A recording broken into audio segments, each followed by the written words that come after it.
with music.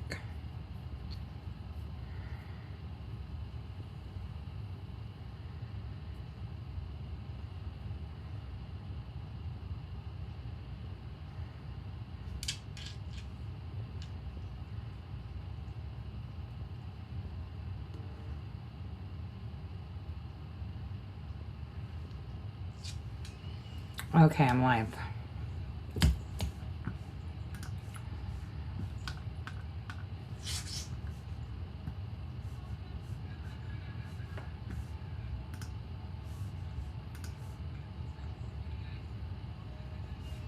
Let's start.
wanna say, they honestly.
Hi everyone, welcome to the Tori Says Show. So before we begin, I'm going to tell you what we're going to talk about today and kind of just give you guys an update on things, on what's to happen, what's coming. So I think that we should leave the tea for the last part, or do you guys want it for the beginning? I want to see. But before we do that, I want to try something. Hold on. I found a little app thing that is used. I'm going to try to find it now because I know I put it somewhere. Ah, there it is. So, this is a trivia app thing. So, I want to see how this works and I want to test it out on you. So I'm going to put the first question on. Okay. And I did. Who runs CPAC? And I want to see comments of what you guys think.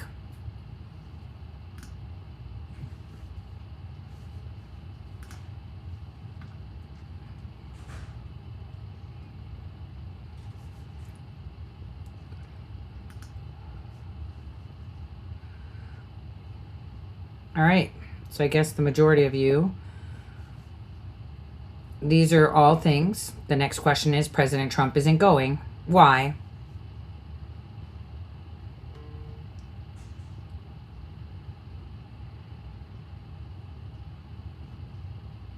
Anyone? Let's see how we do this. Next question. Okay. See, why isn't he going? Let's show the answers.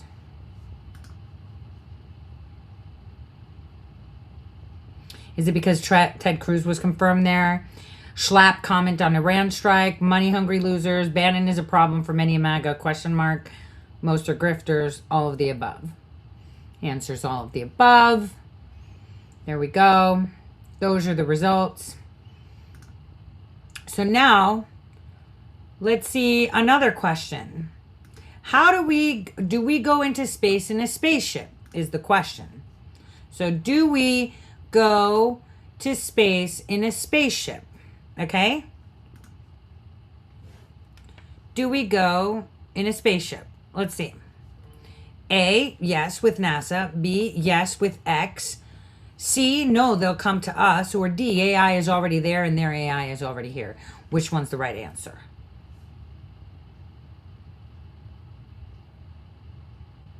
The right answer is AI is already there and their AI is already here. So that's part of the tea time. And I'm kind of thinking, should we get into the tea and kind of talk about this tea first, or should we get into what's happening in global policy and politics and what we're missing? Because I watched Dan Bongino talk and I found it fascinating when I'm telling you fascinating, fascinating. But I also kind of felt for him too. It seemed a little odd that he would come out the gate like this. There's a lot of people interpreting things of why he would say the things he said and how he said it. But I have another take on it, but I'm going to leave it at that. What is playing in my ear? There we go.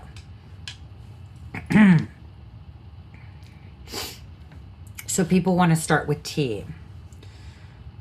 So we got tea first.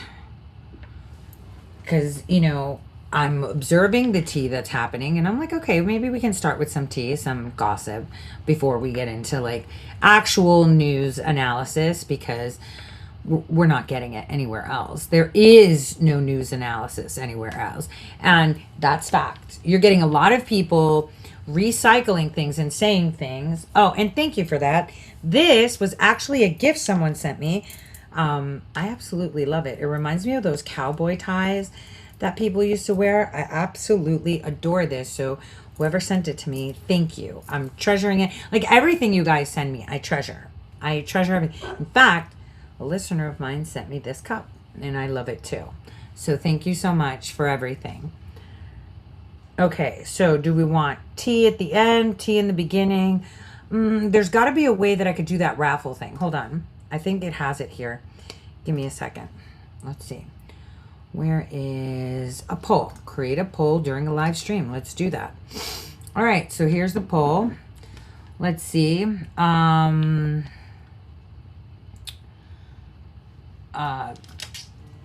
Tea now.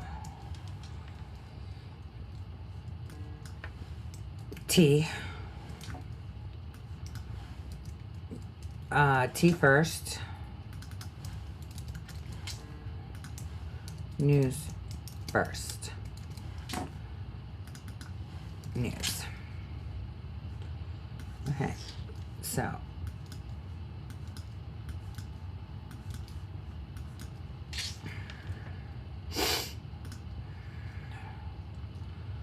Okay, let's see, how do we do this? Okay, so for the hashtag, if you want tea first, you have to put hashtag tea. And for news, you put hashtag news. Let's try this. Give me a second.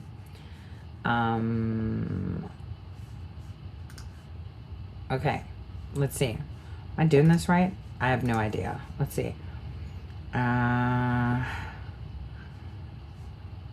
Copy the link to vote. Oh, add the QR. Okay, there's the QR code so you guys can vote. Oh, it's actually taking it from online. Perfect. Oh man, everybody wants to get some tea done. Damn. Everyone's thirsty for tea. Wow. I would have never guessed. I got some news. Okay, let's see. Let's let it run for a hot minute. Let's see. Tea or news first? Tea or news first? Hashtag tea for tea. Hashtag news for news first.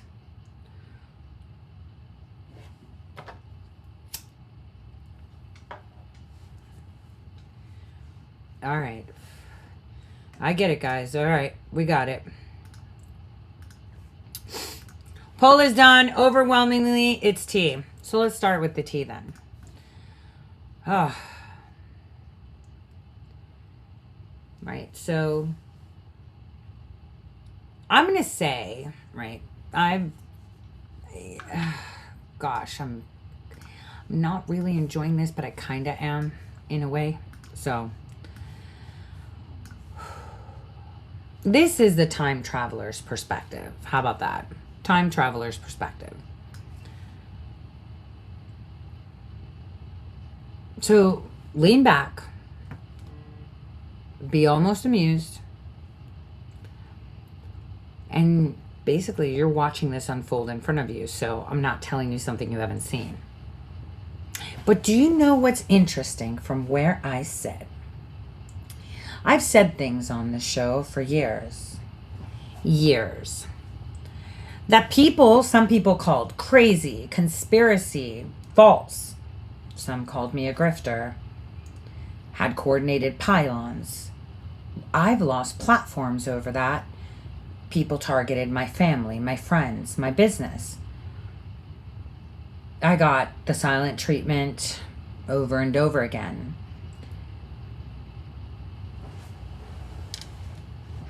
But I still said what I needed to say anyway, because truth should not be silenced or shamed. And then one by one, everything that I have said, one by one, has become the accepted consensus of the very people who said I was a grifter or I didn't know what I was talking about. Now, I'm not saying that to gloat. I say that because it's relevant. Because when I tell you what I'm about to tell you today about the current state of the so-called right-wing patriot influencer space, about what's happening with certain network of very loud people right now, about why a man who used to spend every waking hour calling the FBI corrupt just left the FBI after less than a year and immediately got publicly confronted at an event, and then had a 35 post meltdown on social media in one Sunday morning. When I tell you that, I need you to understand, I have receipts, I have contacts, and I have something most people in this space don't have. Do you know what that is? I've got nothing to sell you. No NDA, no exclusive intelligence network, no merchandise drop, time to an outrage cycle, no event tickets, no insider access fee, no subscribe to my private channel to find out what I know. It's just me and a microphone. And the kind of analysis that somehow keeps making people very nervous. Now, yes, I have subscribers. That's my ADP on Subscribestar. I have less than 50, but it still helps pay for the power bill. I have people that randomly send me coffees. That helps actually for, server costs, for doing the work that I do, for buying food and coffee and cigarettes. I have people that out of their own, you don't have to pay for my information. You don't have to. I put it there hoping that people are like, hey, this person spends their whole day doing this to help us. They fight for us and I'll do it. But I don't have something specific to sell you. Like, hey, you need to buy this packet, which, by the way, the wellness company was in a New York taxi cab this weekend advertising. Where did they get the money for that? That's really weird that I saw them in a yellow cab. I'll share that post. Though, I would like if, my listeners would actually have said, hey, she's got Cash App. Let me send her $1 today. Kind of like we used to send to the hungry kids of Ethiopia at 3 a.m. But these people make it a business in regards to the way they charge, the way they do things, how they create these subscriber accounts. And they're like, you come to me and you get special intel. You come to me and you get this, and it's like, why? So other people that can't afford it won't know the news. They're not going to be informed because you do it on the side. That's not okay. That's really not okay, right? It's really not okay. I know on my Substack, I'll put paywalls and other times I won't, right? And I won't put it on there because I know that a lot of my readers that are international don't have X and they don't read them there. So I just wanted to point that out. But why am I telling you this? Well, let's talk about the Hunger Games. Huh? Because that's what this is. The influence conservator space has turned into the Hunger Games. And the twist is that the tributes all thought they were game makers. They totally did. The cameras are gone. The cornucopia is empty. And it turns out everyone was armed the whole time. So let's talk about Dan Bongino and what I would like to say, the mirror. Now, let's start with Dan, because Bongino is the most interesting case study in what happens when someone builds a massive audience on accountability rhetoric and then has to live inside the institution they spent criticizing. Now, for those who missed it, Bongino was the number 2 official at the FBI from March 2025 to January 2026, deputy director, under Kash Patel. He spent years before that on his podcast calling the FBI a fully corrupt organization. He called it to be disbanded immediately. He called agents thugs. He called Christopher Wray a jackbooted totalitarian despot. His audience loved it. That was the brand. That was literally the brand. Then he became number 2 guy at the institution. He said should be disbanded. And the audience that loved the brand started asking the obvious question. Okay, so where are the arrests?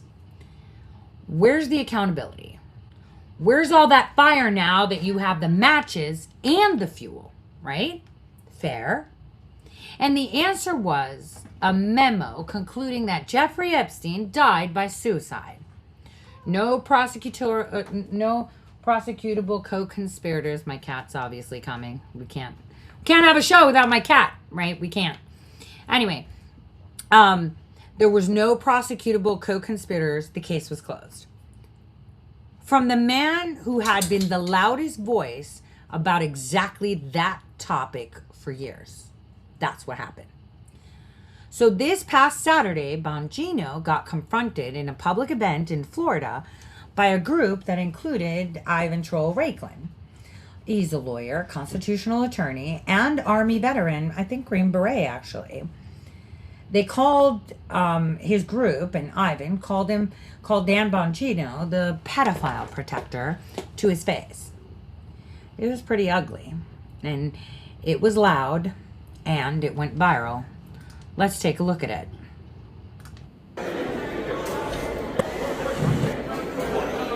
You got it? Got it.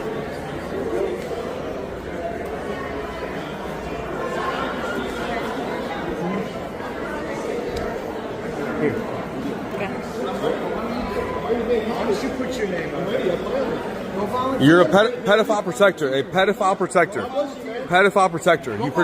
You put. I was a cop for 9 years. You're a pedophile protector, faggot. You're a pedophile protector. Fuck you, dude. Fuck you. Okay, so he called him a faggot too. So it wasn't very pretty, was it? It wasn't very pretty, but we know how they like to do stunts. Certain influencers or even people that have like careers or whatever, they like to create stunts. Let's listen to what Dan had to say. Not like these tools. Here's Daddy a little while ago. Here again. You want to see the PSYOP in action? He claims to have some hidden knowledge, Mike Flynn Sr., about the Charlie Kirk crime scene. He was never at. Knows nothing about the investigation at all, but he's got hidden knowledge, folks. He just doesn't tell you what it is. It's about 25 seconds or so, but I want you to listen to this. And again, who's the fraud and the liar? Check this out. I don't believe that it was a lone wolf, 22-year-old tranny who wrote a perfect, whatever it was, text message to his lover or whatever. It was clear that they dirtied up the crime scene for certain. There's no doubt about that. For certain. You know that, Mike? Really? You willing to say that under oath and provide any actual evidence? I've gone easy on this guy for a while because I feel bad for him, what he's been through. No one defended him more than me. I've written books about what happened to this guy, and it's a damn shame. But once the grift virus infects your mind, there's no saving you. And there's no saving him either. I love this show today. Thank you, Dan, for calling these people out. E.K. Harris, 68. I'm tired of these mother.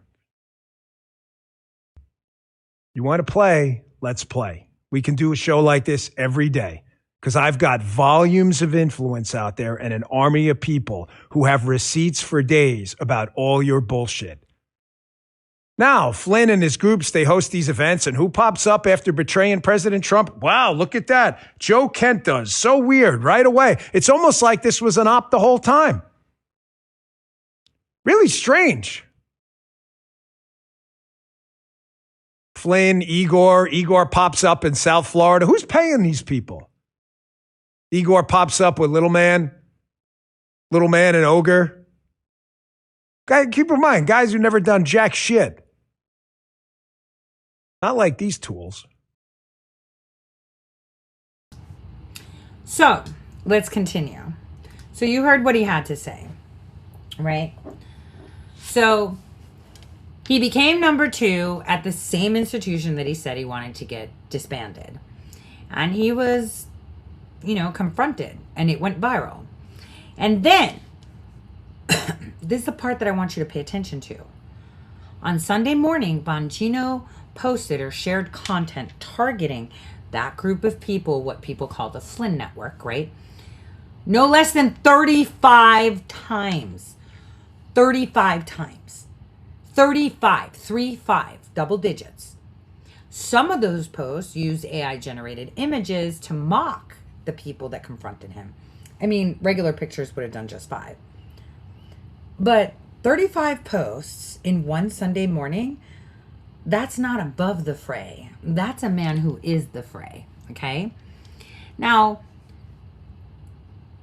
on his Monday show, which I watched, episode 2478, he titled it Enemies to the Right.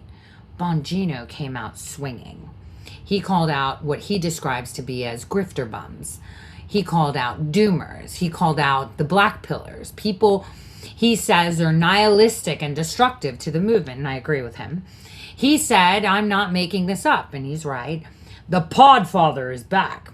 He said, the movement has been hijacked by a small group of dipshits and bums and losers. He said, you didn't do shit. Now, I want to get precise on this, but before I move on that, I want to put a little pause in that, okay? Now, obviously, his 35 posts depicted severe anger. And I get it. And that's because I've added to the anger. Let me tell you, I've done it before, and I own it. But I want to tell you why I did it. Well, most of the reasons. Because the why matters more than the what. I was angry, genuinely, legitimately, not performing it angry. And I want to distinguish that from what you see in the influencer spaces. The manufactured outrage, the algorithm-tested fury, the carefully calibrated take designed to spike engagement and keep the subscription money flowing. That's not what I had. What I had was the real thing. The ugly, inconvenient, keeps you up at 3 a.m. kind of angry that you get when you've done the right thing and watch it cost you everything. I was livid. So the 35 posts may have been because he's livid. But here's an honest version of my story, and you deserve the honest version. I was lonely. I know that sounds small next to everything else I'm about to say, but it's actually the foundation of it all. So I'm going to say it clearly and not dress it up. People in my world, people who do what I used to do, who saw what I saw, who talk about what I talked about, don't have a lot of friends. That's not a complaint. That's just the geometry of it. When your career involves knowing things that other people either don't know or actively don't want you to say, your social circle contracts fast. And when that career gets torched, when you call out the CCP buying land around missile silos in 2016 before anyone was talking about it, when you call out the Epstein trafficking network that was attached to GOV, that thing still gets you labeled as a conspiracy theorist. Even with the Epstein files out, the circle doesn't just contract, it completely disappears. Because association with you is now expensive. Now, I was alone. And I was in the most loneliest place. I still feel alone a lot of times. but all I wanted was friends. I'm saying that plainly because I think it's important to say it plainly. I wanted people around me. I wanted community. I wanted to feel like the work was connected to something human, not just floating out there in the void while I kept saying true things to an audience I couldn't touch. And in that space, that specific vulnerability, walked a situation that I should have seen coming. Well, I did see coming, but I wanted to see the best in it. Because I saw it, but I didn't. Because I wanted it to be something else. So a woman, pretty, charming, but her husband, or not quite husband, they just lived together. The relationship status was fluid, as everything else about their arrangement. With a contact list that, her not husband had. They created proximity to me, and they worked at it. They were patient about it, which I should have noticed, because genuine friendship doesn't require that much architecture. Especially when I was in the mode of imploding due to external factors and stuff that happened in my private life, right? They were still building that architecture. I think they did the best work of their lives when I was under severe stress and wailing for like weeks. They gathered information from me. They learned what I knew, who I knew. I mean, they were very upset when I'd introduce them to someone. They'd be like, why didn't you tell me you know them? Well, it didn't come up in conversation. It wasn't like I was hiding it. It's just my Rolodex is pretty long. But they learned what I knew, who I knew, and what my audience trusted me on. And then they tried to monetize it. Chinese hardware, literal boxes, CCP manufactured tech that they wanted to sell to my audience with my endorsement attached. And I said no. Obviously, I said no. I've spent years talking about exactly this threat, and I was being asked to become a distribution channel for it. The answer was no on day one of me finding out that they were not being manufactured in the United States. And it was no on every subsequent day they tried to make it a different question. And when I said no, the friendship evaporated, which told me everything about the friendship and what it had been. It wasn't taken into account that every time I would go, I would bring things for the kids. I would ask about regular adult things. Hey, do you have enough to pay the electric? Hey, I was able to make my electric. Do you? Do you need this? Do you need that? That all went away. That wasn't even anything because I wouldn't play the game or be the way they wanted me to. So, you find out what something was made of when the incentive structure changes, right? And turns out this particular friendship was entirely of incentive structure. And then came the retaliation, because that's the move, right? When you won't be used, you get discredited. When you won't sell a product, they attack your credibility instead. It's just like the Attorney General. He got busted. Where's he now? 6 feet under. Where are all his Attorney Generals? 6 feet under. What's going on there? Shit imploding. And they called me a fraud. And not in criminal court. In civil court, over $300. That was fucking mine. But it doesn't matter. You've got the Attorney General coming after you for something like that. Which anybody in law enforcement would be like, yo, that was lawfare. That was illegal just being initiated. But let me tell you what the actual fraud situation was. Aside from the fact of the Chinese CCP and the Epstein, which no one yet has talked about the back-end and Epstein and oil, which I did a whole show on in 2019, early 2019, when I was talking about Enron, right? But you know what it was? I told on the U.S. Army Corps of Engineers for helping the State Bank of North Dakota cook its books. Money laundering. Deficit manipulation. I documented it. I reported it. I told the president. That's called whistleblowing.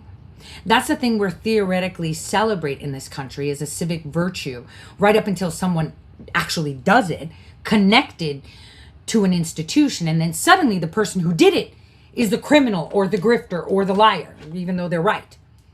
I also, for the record, told on people before anyone was supposed to know about it. Like, the CCP land purchases near missile infrastructure, the trafficking networks connected to the government. I said those things early. The way the State Department was importing children, the way children were going missing, from these crazy ass charities, right?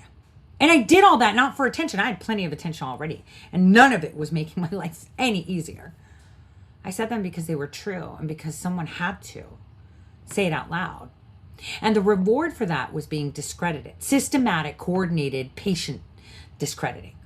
My name, my reputation, my credibility, all of it became a target. And the people running that operation knew exactly what they were doing. Because the most effective way to neutralize a voice is not to argue with it, right? You can't argue with documented facts. The most effective way is to make the person saying the facts seem unreliable, unstable, compromised. Make people question the source rather than the substance. And it worked, I guess. For a while it worked because I was angry. And angry people make mistakes. I made some.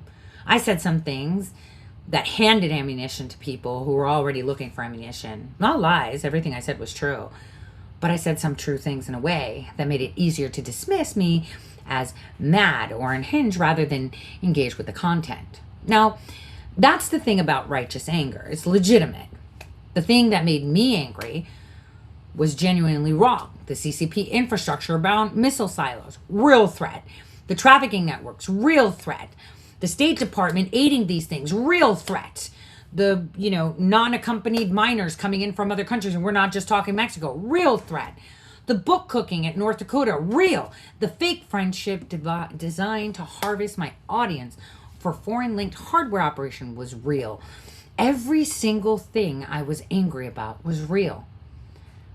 But anger, even righteous anger, does not transmit well at high volume. It becomes noise, and noise serves the people who want your signal drowned out. They don't even have to create noise themselves. They just need you to be loud enough that you generate your own interference. So I added to that anger because I felt like the world needed to feel how wrong this was. I wanted people to understand the scale of the betrayal, right? Personal, professional, institutional. I wanted the outrage to match the offense. And it did on my end. But not all people's ears that I reached could feel the context the way I feel it or you feel it. They hear the volume and they make inferences about stability of the voice or the message. And some of those inferences benefited the people who put me in that position to begin with. And that's what I own. Not the facts, not the reporting, not the whistleblowing, not the refusal to sell CCP hardware or hand over information to people who wanted to use it against my country. I own the presentation. I own the moments where I let hurt bleed through in ways that distracted from the substance. I own being human in public when the situation called for being strategic in public. But here's what I have learned from all of it. The loneliness was real, but it was also a weapon used against me. The desire for connection, the completely normal, the completely human desire to have people around who understood what I was dealing with. That was the entry point, right? That is always the entry point, actually. You don't get someone with credentials and a track record and real audience by attacking them directly. You get to them by offering them something they've been denied. Warmth, companionship, community, the feeling of finally being seen and valued by people who seem to matter.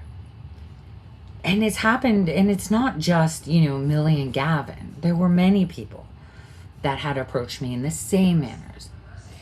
And the one I miss, the one I want you to remember, is when the warmth comes with a price list. See, real friends, boyfriends, girlfriends don't have a product that you need to move. Real people that want to engage with you don't get angry when you set a boundary. Real people don't disappear the moment monetization opportunities disappear. I was tainted deliberately by people with specific interests in keeping me quiet.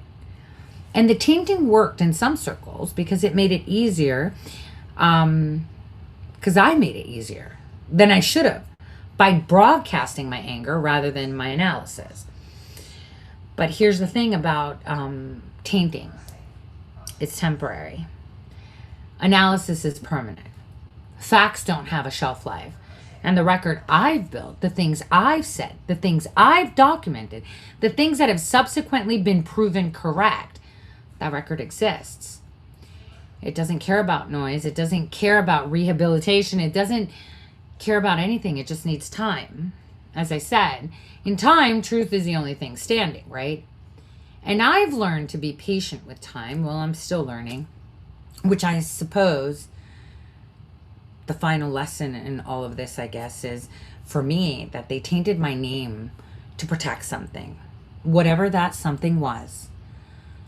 The hardware deal, the book cooking, the trafficking network, the missile silo, land purchases, you know, the rogue AI, or just me. It needed to be silent.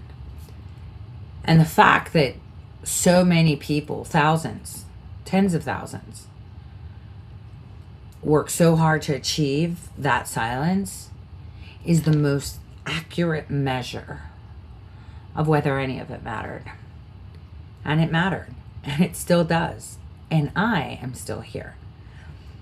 That's the full honest version. And I hope it helps someone understand the anger you see in this space, mine included, at its worst, is often not performance. It's people who found out the cost of being right in public and had to figure it out in real time. How to keep going anyway, right? That's what you learn. Some of them figured it out. Some of them are still figuring out. Some of them turned the anger into a business model and called it a movement. I'm still figuring it out, I guess. But, you know, Dan's right there right now. He's in that anger moment right now. He's in the full anger moment right now. Again, 35 posts in one Sunday morning. That's a man who is the fray, not above. So, as I said on his show, he showcased a lot of people. Now, here's where I have to be precise, because precision is what separates analysis from noise, right? Bongino is not wrong that there are grifters in the space, not at all. He's not wrong that there are people who build audiences on rage and doom and never deliver anything real. He's not wrong about any of that. But here's the thing about calling out grifters. You have to not be one to do it credibly. And the problem Bongino has, the specific structural problem, is that his entire return to media is built on the same audience that built the original show. That audience had expectations that he created. He spent years telling them the FBI was corrupt. He took a job at the FBI. He signed off on conclusions that contradicted his prior public positions. And now he's calling the people who noticed that bums and losers. That's not accountability. That's reputation management. There's a difference. Now, and I'm not saying things and this to pile on to Dan Bongino. I happen to like him. I'm saying it because the pattern matters. Because this is what happens when influence is built on promises that can't be kept. Eventually, the audience comes to collect. And if you're not prepared to account for the gap between what you said and what happened, the only move left is to discredit the people asking the question. Now, you can call it outfighting if you want. From where I sit, it looks like avoiding the mirror. Now, this is where we need to start talking about the NDA network. You know, what I said then, what you see now kind of thing, right? Now, I want to talk about something I mentioned years ago that people either dismissed or attacked me for. And I want to talk about it calmly because I'm not interested in I told you so as a flex. I'm interested in the I told you so's that I tell you as a map. When the wave of so-called patriot influencers, former intelligence community people, ex-military commentators, and insider accounts start flooding into the space, the ones with dramatic reveals or cryptic drops, the I know things I can't tell you yet energy, I said something very simple. I said, these people don't have secret knowledge. They have an NDA with a former DIA director and his friends. And NDAs are not intelligence. NDAs are liability management. An NDA means that you are contractually prevented from saying certain things. I mean, there were people that were in my groups that I wanted to work with and expand with and get this out to the people that were signing NDAs left and right with people. And it's like, if truth has barriers, or if you need to work with someone to get the truth out and you need to sign a document, not much of a truth, more like an operation. And I refuse to sign all NDAs. The only NDA that I had signed, and I'll be careful how I word this, one that I signed, was with pertinent active members of executive leadership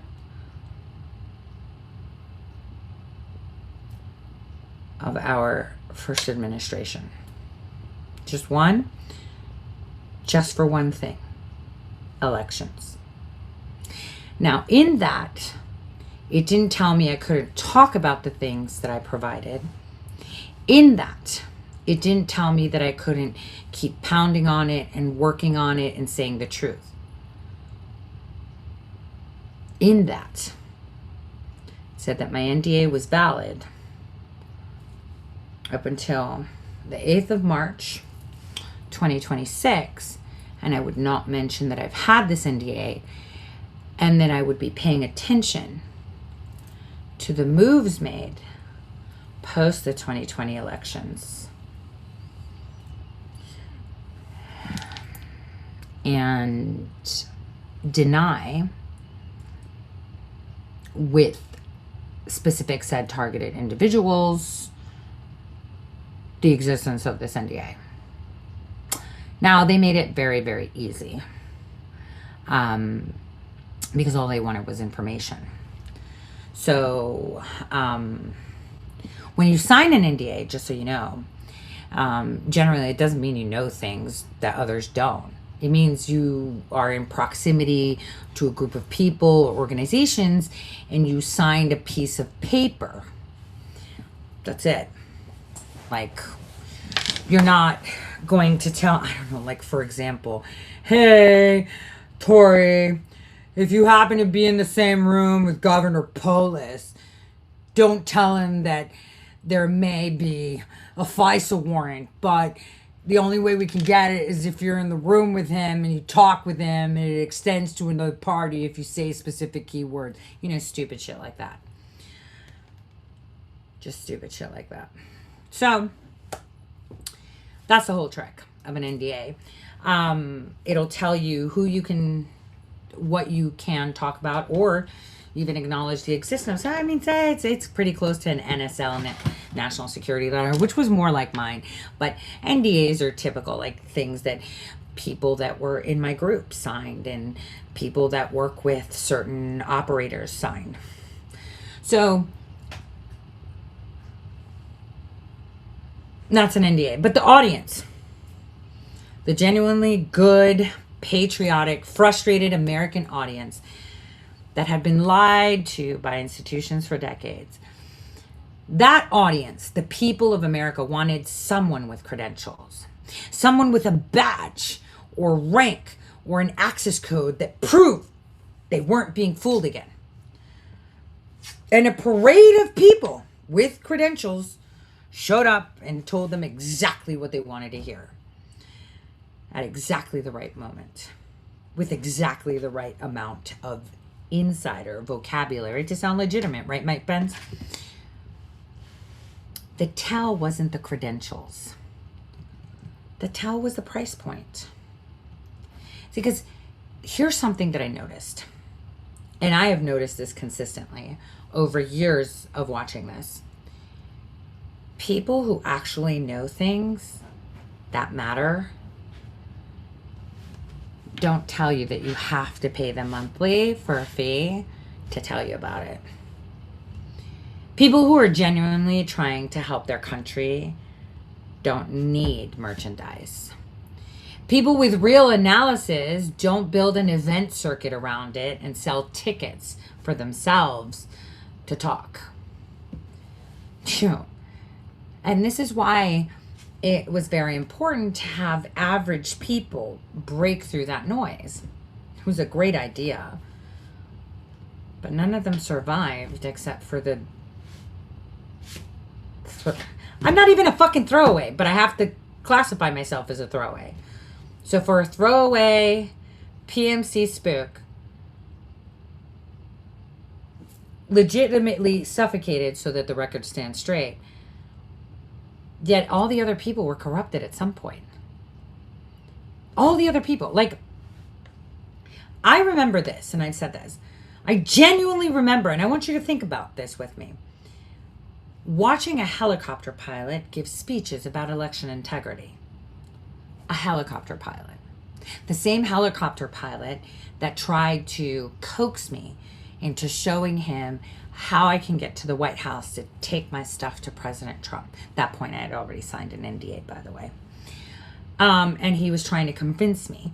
And that friend, alleged friend, because I was so desperate, Millie and Gavin, them two, were there.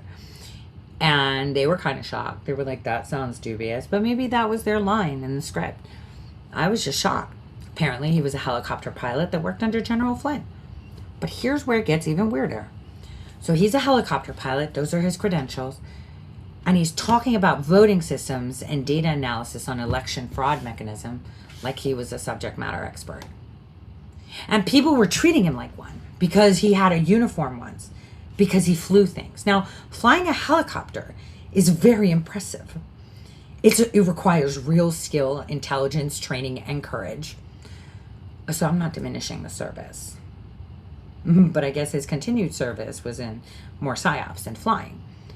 I'm saying that flying a helicopter does not make someone an expert in election integrity system.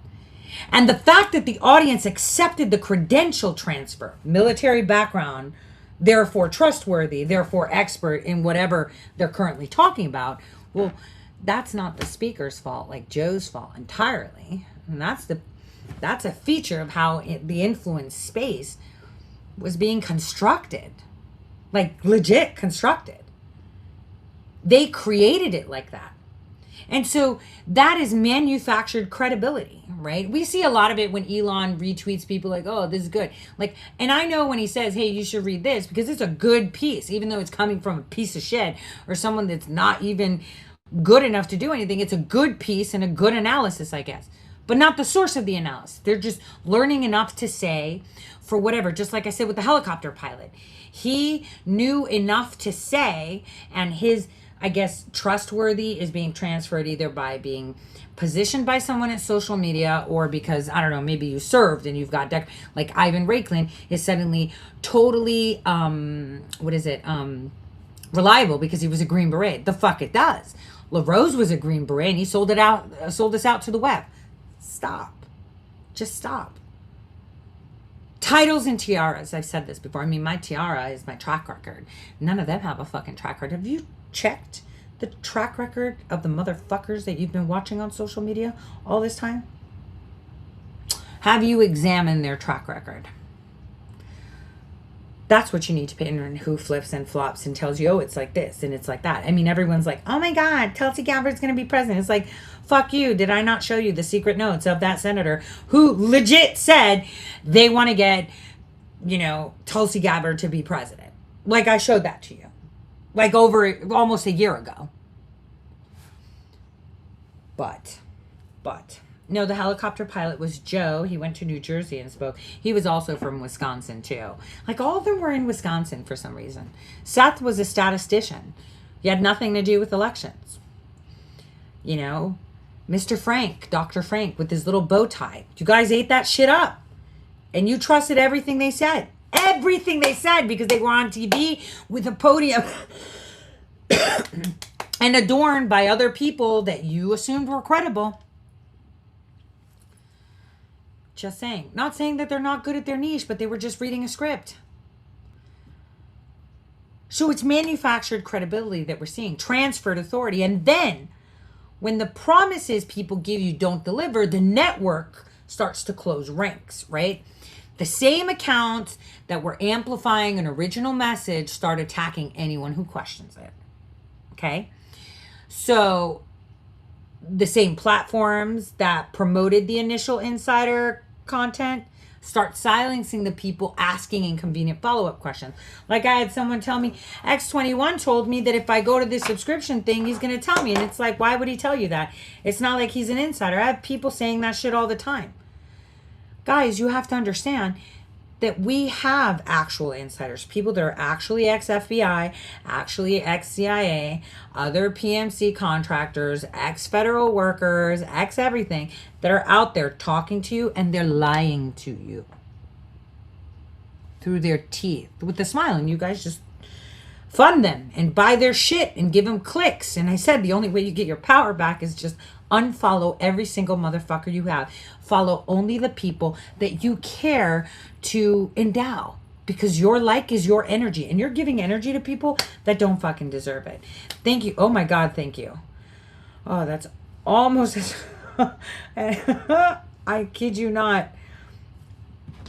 That is crazy. Thank you. I needed it now, not in 90 days from Rumble, but I actually just got my one of my server annual bills, so thank you. I appreciate it. So it's pretty interesting because I know the pattern very well, because it happened to me multiple times, like on multiple platforms, right? By some of the very same people who are now eating each other. Did I not tell you that they're going to cannibalize each other? I told you it was coming. It was only a matter of time. It was going to come. But I want to talk about the New York Times for a second, because I think a lot of people have missed this, because it's actually relevant right now. A few years back, as you know, I was booted off of Twitch, and the circumstances around that removal, who was involved and what coordination preceded it, which accounts piled on in the hours before and after, those circumstances tell you something specific about how operations like this work. So I had no strikes on that channel, no complaints, no dings, no nothing. And it wasn't random. I was actually called by the New York Times to ask me how I feel about being removed from Twitch, even though I hadn't even gotten the notification because I wasn't streaming, because I was traveling at the time. And they even said, maybe you violated the terms and conditions, the new ones, as of March 1st. I said, well, that's funny, because I haven't streamed as of March, because I haven't read the terms of service yet. So what I observed was a coordinated pylon. When you see a sudden surge of accounts, bots, all making the same argument or love bombing you. Like, there were accounts like Unapologetic Christian that would take what I said and make it seem like they were promoting me, but in essence they were highlighting it in a way or saying whatever they wanted to create further animosity. Like, you know, she was the reason that me and Defender of the Republic fought, because she said shit about Defender, and she made it sound like I said it when I had nothing to do with it. But then that draws on how smart Defender is in discernment. Well, we digress. The thing is, it comes in many shapes and forms. So what I actually saw was all these accounts making the same argument, all hitting the same platform, and they had nothing to do with each other. And that's not organic outrage, right? That's an operation. And then the question you need to ask is, what did she do to deserve it? What did I do to deserve it? That's the question you need to ask. Who benefits from the person's silence? That's what you need. Well, what have I always said? Don't look at what they're telling you. Look at what they're not telling you. So when someone gets silenced on social media or anything, you should say, what is it that that person did, right? No, wrong question. You should say, who's benefiting now that they're silent? Who is benefiting now that they're silent? And I'll tell you how they benefited. On Twitch, I had come to a position where I was actually going to be making money. Like, I had paid for my divorce. I had finally bought a bed because I was sleeping on a mattress. I had food in my pantry. I had a bunch of stuff sent to me, so I didn't even have to buy things. And suddenly I was banned because there was a hack at Twitch, and the New York Times were like, she only has 25,000 followers, but she's like 800th in the world. That's out of 1 billion accounts. She gets millions of views every 6 hours. We need to get rid of her. Even though I didn't even have that many subscribers. And people that actually make money are going to be like, so what? A few $1,000s a month? I mean, people on welfare get more. But for them, it was me being able to breathe. And that was their problem. So the question you should ask yourself is who benefited? Because right after that, that's when Millie decided to do her little quick spots. And they came to me with, you know, hey, you can get a cut. Hey, you can get this. Hey, you can get that, right? And let's not talk about Red State Radio that was playing ads like crazy and made a shit ton of money off of me. Never paid me a dime. Nothing. Shit ton of money off of me. Again, it's all about telling the truth. But that's what I'm trying to get at. The same networks of accounts that colluded to take me off Twitch, the same general cluster of people who had connections to the very influencer ecosystem now tearing itself apart, is currently active again. And I can see it. The harassment patterns, familiar. The cyberstalk energy, is familiar. The way certain accounts suddenly become very loud about certain targets at specific moments, familiar. So when you see that pattern repeat, when you see the same operational fingerprint, you have two choices. One, you can spend your energy being angry about it, or two, you can treat it as data. I chose data. Anger's expensive. Data's free. And that data says that when someone is worth silencing, they get silenced. When someone is saying things that threaten a network's interests, not wrong things, not dangerous things, just inconvenient, accurate things, the network mobilizes. It has to. Because the one thing an influence operation cannot survive in is a credible voice that is outside the operation telling the audience the truth for free. Remember that. They can't survive if there is someone telling the truth for free. This is why, you know, when Alpha Warrior started, he was a disgruntled, dirty cop, whatever, but he did some honorable things, so I should shut up. And I apologize for making that comment.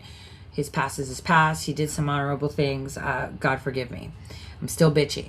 But what happened was he needed money. Someone helped him pay for his truck. Then he started to try to get sponsorship, so they absorbed him in the same big network. Do you see where I'm going with this? Because they don't want anyone telling the truth for free. If they do, they're liars. If they do, they're grifters. If they do, don't listen to them. But then 6 months later, they take what you wrote and put it out. I mean, I still remember Tracy Beans calling Laura Loomer, telling her I plagiarized something from her. And I'm like, how did I plagiarize it if I wrote it months ago? Like, I make it make sense. Make it make sense. But they need to silence people that tell the truth for free. And that's the thing about not having sponsors, not having NDAs, not having event tickets or merchandise or, you know, tiers of information that you give for a certain dollar. It removes the damn motive. And when you remove the motive, like I have, the attack loses its logic. They could call me a grifter all they want. A grifter needs money. I need you to be awake. I need you to be awake. Those with different goals, you know, that we have. They need money. I need you to be awake. Because if you're awake, then I'm able to apply for a job since I've been blacklisted. If you're awake, I can do shit. My country gets better. If you're awake, that is the prize. That is definitely the prize, not money, right? I don't make close enough money they do. But they have different goals. And only one of them requires your wallet, right? I've been called a traitor. Yes, I have. I have been called a villain by people in certain positions in certain networks who benefit from the noise staying pointed somewhere else, right? And I want to say something about that directly. I am 100% okay and fine and actually crave it to be the villain in Evil's story. That's not a costume. That's a fucking credential. Because here's what I know about villains and the stories that Evil tells. They're usually the ones that were right. And the story usually changes once enough time passes and the evidence catches up. Now, as I said early on, these are the Hunger Games. So let me tell you why it's happening now, right? Let's talk about why this specific implosion we're seeing is happening right now, because timing matters, right? Things don't collapse randomly. The influencer patriot space was built on a specific product. The promise of accountability that the system wouldn't deliver. The promise that someone with the right access, the right credentials, the right insider knowledge was going to expose it all. The storm. The Great Awakening, the inevitable moment when the people who were right all along would be vindicated and the people who were dirty would face consequences. And now, the people that made these promises have had access to power for a while. Some of them have been in the actual institutions and sitting down with the actual players. And the audience is now doing the math. Tom Hanks hasn't been arrested. Oprah hasn't been arrested. The promise of high-profile takedowns of entertainment elite that certain influencers were essentially running a fundraising audience growth operation on, those haven't materialized. And the audience, which is smart, which was always smart, which is right to be furious at institutions, that audience is now applying the same skepticism it learned to apply to the mainstream media, to the alternative media that replaced it. You can't train an audience to question everything and then expect them not to question you. And that's the trap that every influencer who built on outrage eventually falls into. The audience learns your method, and then they use it on you. The very epistemology you gave them, question the official story, follow the money, notice who benefits, track the inconsistencies, gets applied to your official story. And if your story doesn't hold up, the collapse is proportional to how loudly you told it. It's like boomerangs. And Bongino told it loudly for years, right? Now the audience is applying his own methodology to his record, his own record. That's not a mob, that's a curriculum. Okay, it's a curriculum. And then there's the Flynn Network angle, which I've talked about before, and we could talk about again anytime. Because when I took observation focus, or shall I say when I look at certain operations, okay, certain coordinated pushes, certain harassment campaigns, certain clusters of accounts that seem to activate on the same targets at the same moments, the topology of that network has consistent features. It has a direction. It has beneficiaries. And those beneficiaries are not always who they think they are. General Flynn is a fascinating case. A man who was targeted by a corrupt FBI process, who was legitimately wrong, who had real grievances, who became a cause around which genuine patriotism organized, and who also became the center of a commercial and influence ecosystem that sold access to his credibility to people who used it to build his defense. That's a complicated story. And complicated stories make people very uncomfortable. But the discomfort doesn't make the story false. When I see harassment patterns that I recognize, when I see the same operational fingerprints on people being targeted, and I notice that these people are consistently the ones who are outside the monetization network, who are not paying for the credential transfer, who are doing the analysis for free without the NDA or event or subscription. I notice that. I document it. And I say it out loud. Because paid operations leave patterns. And patterns leave evidence. Tons of it. And evidence survives when platforms don't. Now, I want to also, as I said, keeping on the authentic reel here, right? Because, you know, the more lies you tell, the more you forget what you said and whatever. So, and I wear my heart on my sleeve. I'm not embarrassed. Like, I am who I am. You don't like it, too bad. And it's not a weakness to show human feelings. I think it's kind of cool. Not a lot of people like me do that. But to be fair, right now, and I've said this, the highest currency, the most expensive currency right now in the media space is actual authenticity, actual honesty. That's the only currency that matters.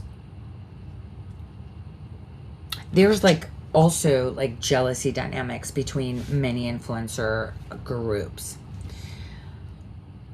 And I get a lot of that chucked my way. I mean, I have to be careful how I say this. Let me just think. How do I say this? Well, you all saw Seth Keshel's text, how he was really mad at me. Oh, Tori said, right? There's a lot of such messages that were pulled from Twitter. Remember when they shut us all down, what they did? I had the privy to see some of that. I was actually kind of like, damn, I didn't know I got on there. Ooh, they mad. So I've seen it, and it's like, why? I've never spoke ill of you. I've promoted your work. Like, I saw it. I mean, I'm not going to tell them face to face. They know who did it. I was kind to them. I was never rude. I always helped. And I always tried to give suggestions and information that might help them more, because getting the truth out was important. And that's how I started. But all these people started to hate me. Like legit, like actually, like I saw some of those texts and I was like, damn, that was really uncalled for. In fact, the agent told me that was really like, why? It's so random. But again, I'm not saying this to be self-important. I'm saying it because I've seen it happen to others too, right? And I recognize the patterns. When someone builds an audience without being in the network, without paying to access fees, you know, not paying the access fees to like have access to them, you know, not thumping their book so that they can come and talk or tweet them, right? I mean, you've seen all your influencers get paid $300 to $7,000 to post things, right? Without signing NDAs, without joining an event circuit, without having the right handler or the right patron or the right endorsement from the right former, you know, admiral, general, social media star, businessman, whatever. It creates a problem for every single person that's in a network. Like, you know, the praying people, the other people that had NDAs, you know, and they did their whole picture thing. And they were like, look at us, we're a group, the Ali Akbar crew, all of that. It was a problem for them because they're like, if we're the ones that are controlling the message and we're putting it out, why is this bitch coming out of left field taking our information or telling our information accurately and not the way we want to spin it? And that's the problem.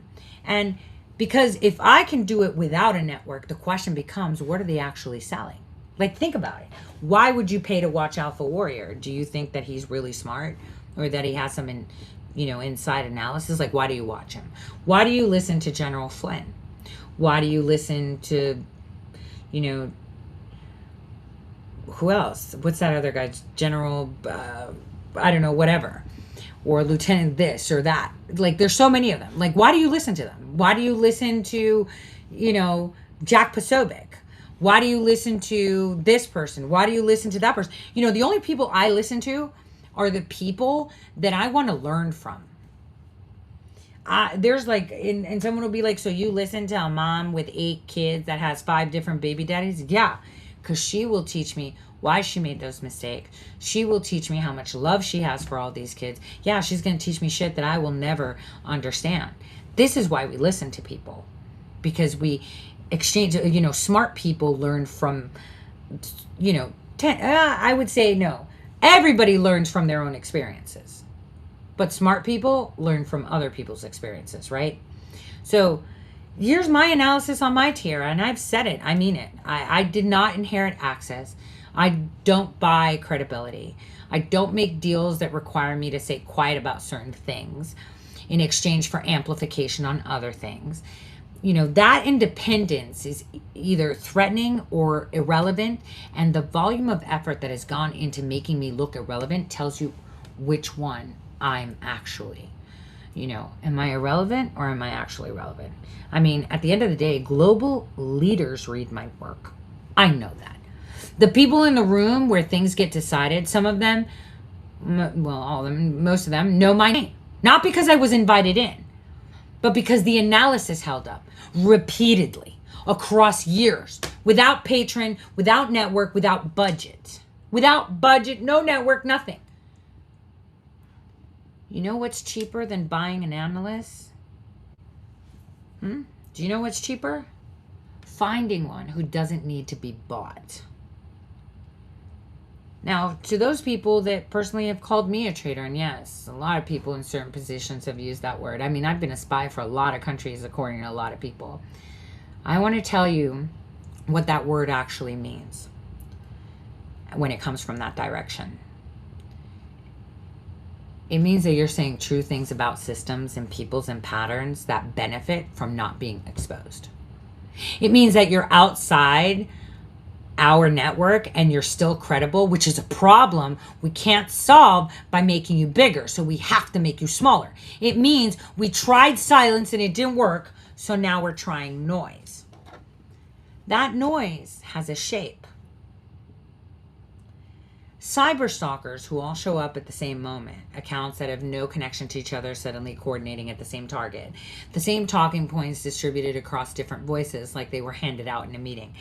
That's not grassroots anger. Grassroots anger is messy and inconsistent. This is clean. It has a rhythm, it has timing, it has a budget. And you know what the funniest part is? The people running it actually think I don't know what a paid operation looks like when I've deployed a shit ton of them. I literally wrote about what paid operators look like for years. They should have read my work, actually. Now, I'm going to flex into my time traveler status, right? Because here's what the time traveler sees from altitude. You know, that 40,000 foot view. The influence patriot space was always going to eat itself. Not because the people, like all the people in it, are all bad. Most of them aren't. Not because the audience is stupid. They're not. But because the business model was extractive. And extractive business models always collapse when the extraction runs out. The extraction was trust. The audience trust. And trust, unlike money, can't be refinanced. When it's gone, it's gone.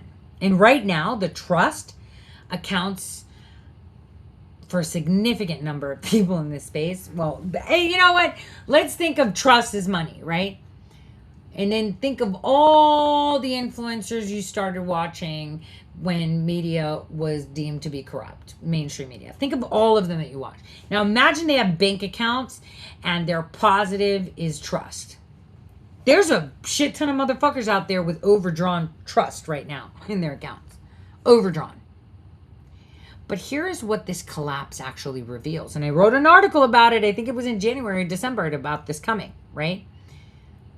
It reveals that there was never a unified movement. It reveals that there was never a unified movement. There was a market. A market for specific emotional experience. The feeling of being in on it. Of knowing what the mainstream doesn't know. Of being part of a community of people who see through the lies. That feeling is real. The desire for it is legitimate. The institutions that created the distrust that made that market passable, those institutions really did betray people, really did lie, and really do deserve the skepticism, right? Again, it was not a unified, what we created as people was a movement. What they created was a market. So your mainstream media, your politicians, all of these people had created a marketplace where they can extract trust from people and make them feel like they're part of something, right? And that's what they did. But to be fair, a market for a feeling is not the same as a movement for a goal. And when the deliverable is a feeling rather than an outcome, The only way to keep an audience is to keep them in the feeling, which means the goal can never actually be achieved. It's like an endless war. Because achievement ends the feeling. Resolution is bad for the business model. Like, I wanted to go to these clay things, to talk and meet people. And I did talk at one, but I found it pointless. And I'll tell you why. Yes, they were going around talking about all the atrocities of COVID. It went from elections to COVID. Go figure, right? First it started in elections, and then it became COVID, whatever was monetizable. But what I realized was that there was no actual end game, meaning that they didn't do all this because they wanted to solve the problem. They wanted to perpetuate discussions of the problem to keep you in this feeling of the necessity of, hey, you require this. You need to listen to me. Watch the same nurse say the same thing that you could watch on TV, but pay me $200 and I'll take a picture with you. That's what happened. They created a market to do all of this. That's what the media and your politicians do. They made a money market for these people. So it's important that people understand this. It was a money market. So an influencer whose audience wakes up is an influencer with a smaller audience. The math is brutal and the incentives are definitely clear. So think about it. What does a healthy version of this look like, right? What does it look like when someone is actually trying to do the work rather than sell the feeling? It looks like this. It looks like a show where I say things I'm not supposed to say, where I publish analysis that makes certain people in certain positions very uncomfortable, where I get targeted and targeted and targeted and keep going, where I don't have merchandise line. I mean, I should, but I don't.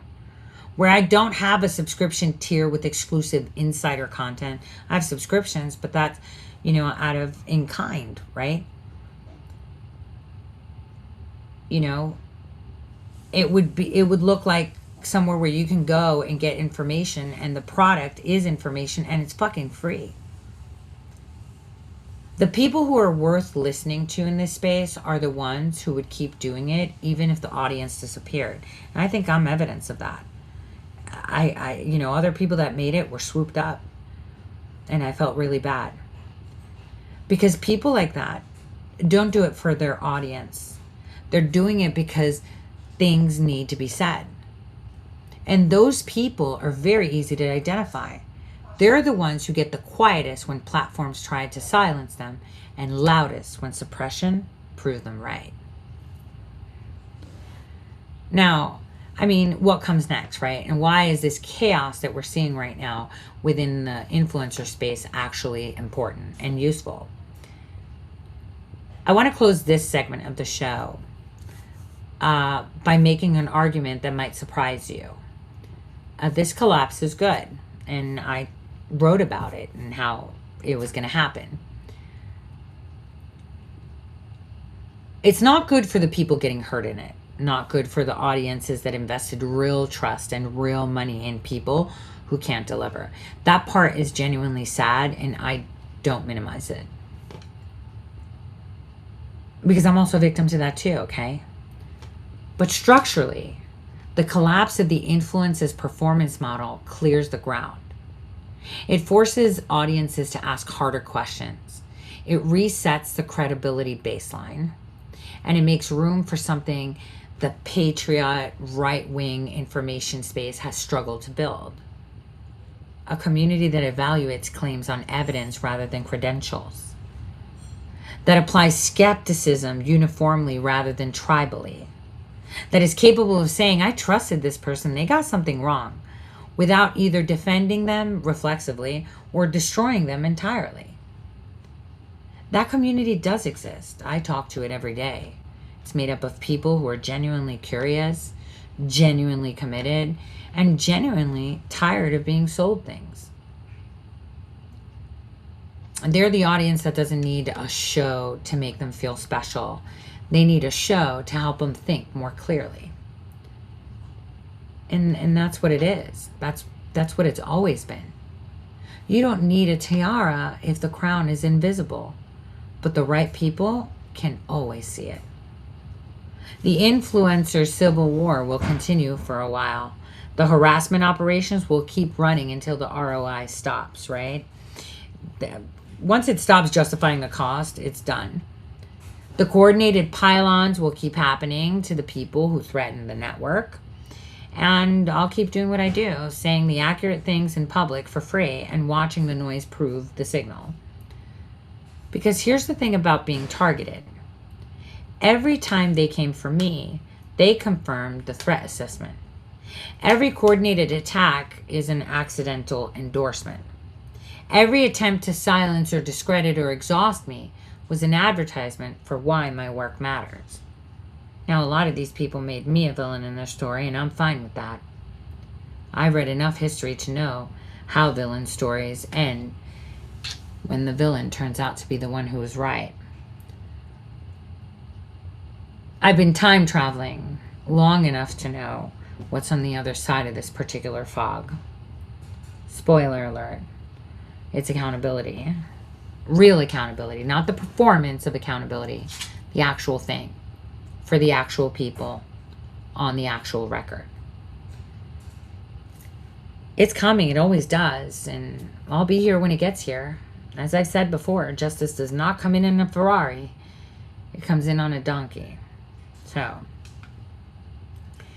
now, let's get into some politics and take a quick break.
Interesting video, interesting song, and very true. Now, before we move on, I wanted to say something about enjoying this show. Everyone in the media space is reading from something. And I don't mean it metaphorically. I mean it literally. I mean, I help write Millie's scripts, like all of them. They're talking points. They're approved narratives. Your favorite anchor wasn't amazing. They just had a great writer, okay? Tucker's not amazing. He has a great writer. This is how they go. There are topics you push and topics you don't touch. There are guests you platform and guests you don't. There are questions you ask and questions that never get asked because everyone in the room already knows not to ask them. It's not always written in a document. Sometimes it's just a shared understanding. A vibe. A network of mutually beneficial silences that no one has to coordinate out loud because they all know what side their bread is buttered on. And then someone like me walks in. I'm not reading from anything. I never have been. Not because I'm brave, or not only because of that, but because I literally don't have the thing you need to stay on script. I don't have the patron. I don't have the handler. I don't have the deal that creates the obligation, that creates the silence, that creates the script. I'm structurally incapable of being on script because I was never in the room where the script got written. In fact, that was probably the ink. So when I come in like Wreck-It Ralph, not because I'm trying to destroy anything, not out of malice, but because I'm built differently, I move differently, and a room designed for one kind of person looks completely different to someone who was never supposed to be in it. And the thing about Ralph, Mr. Wreck-It Ralph, is that he sees the game differently than everyone else. He knows it's a game. He knows there are rules nobody put in the manual. He knows the coins aren't real and the medals don't mean what they mean or what they say they mean. And that knowledge makes him dangerous. Not because he's violent, but because he's honest. And honesty in a scripted room is the most disruptive force on earth. Watch someone do a softball interview. Watch the setup. Watch the pauses in exactly the right places. Watch how the hard questions never come. Watch how the guest relaxes into it. Because they know they're safe. They know this person is not going to ask the thing. Not going to follow the thread. Not going to hold anything under the light long enough for anyone watching to notice the inconsistency. Watch the comfort. The comfort is the tell. Real conversations are uncomfortable. Scripted conversations, well, those go smooth.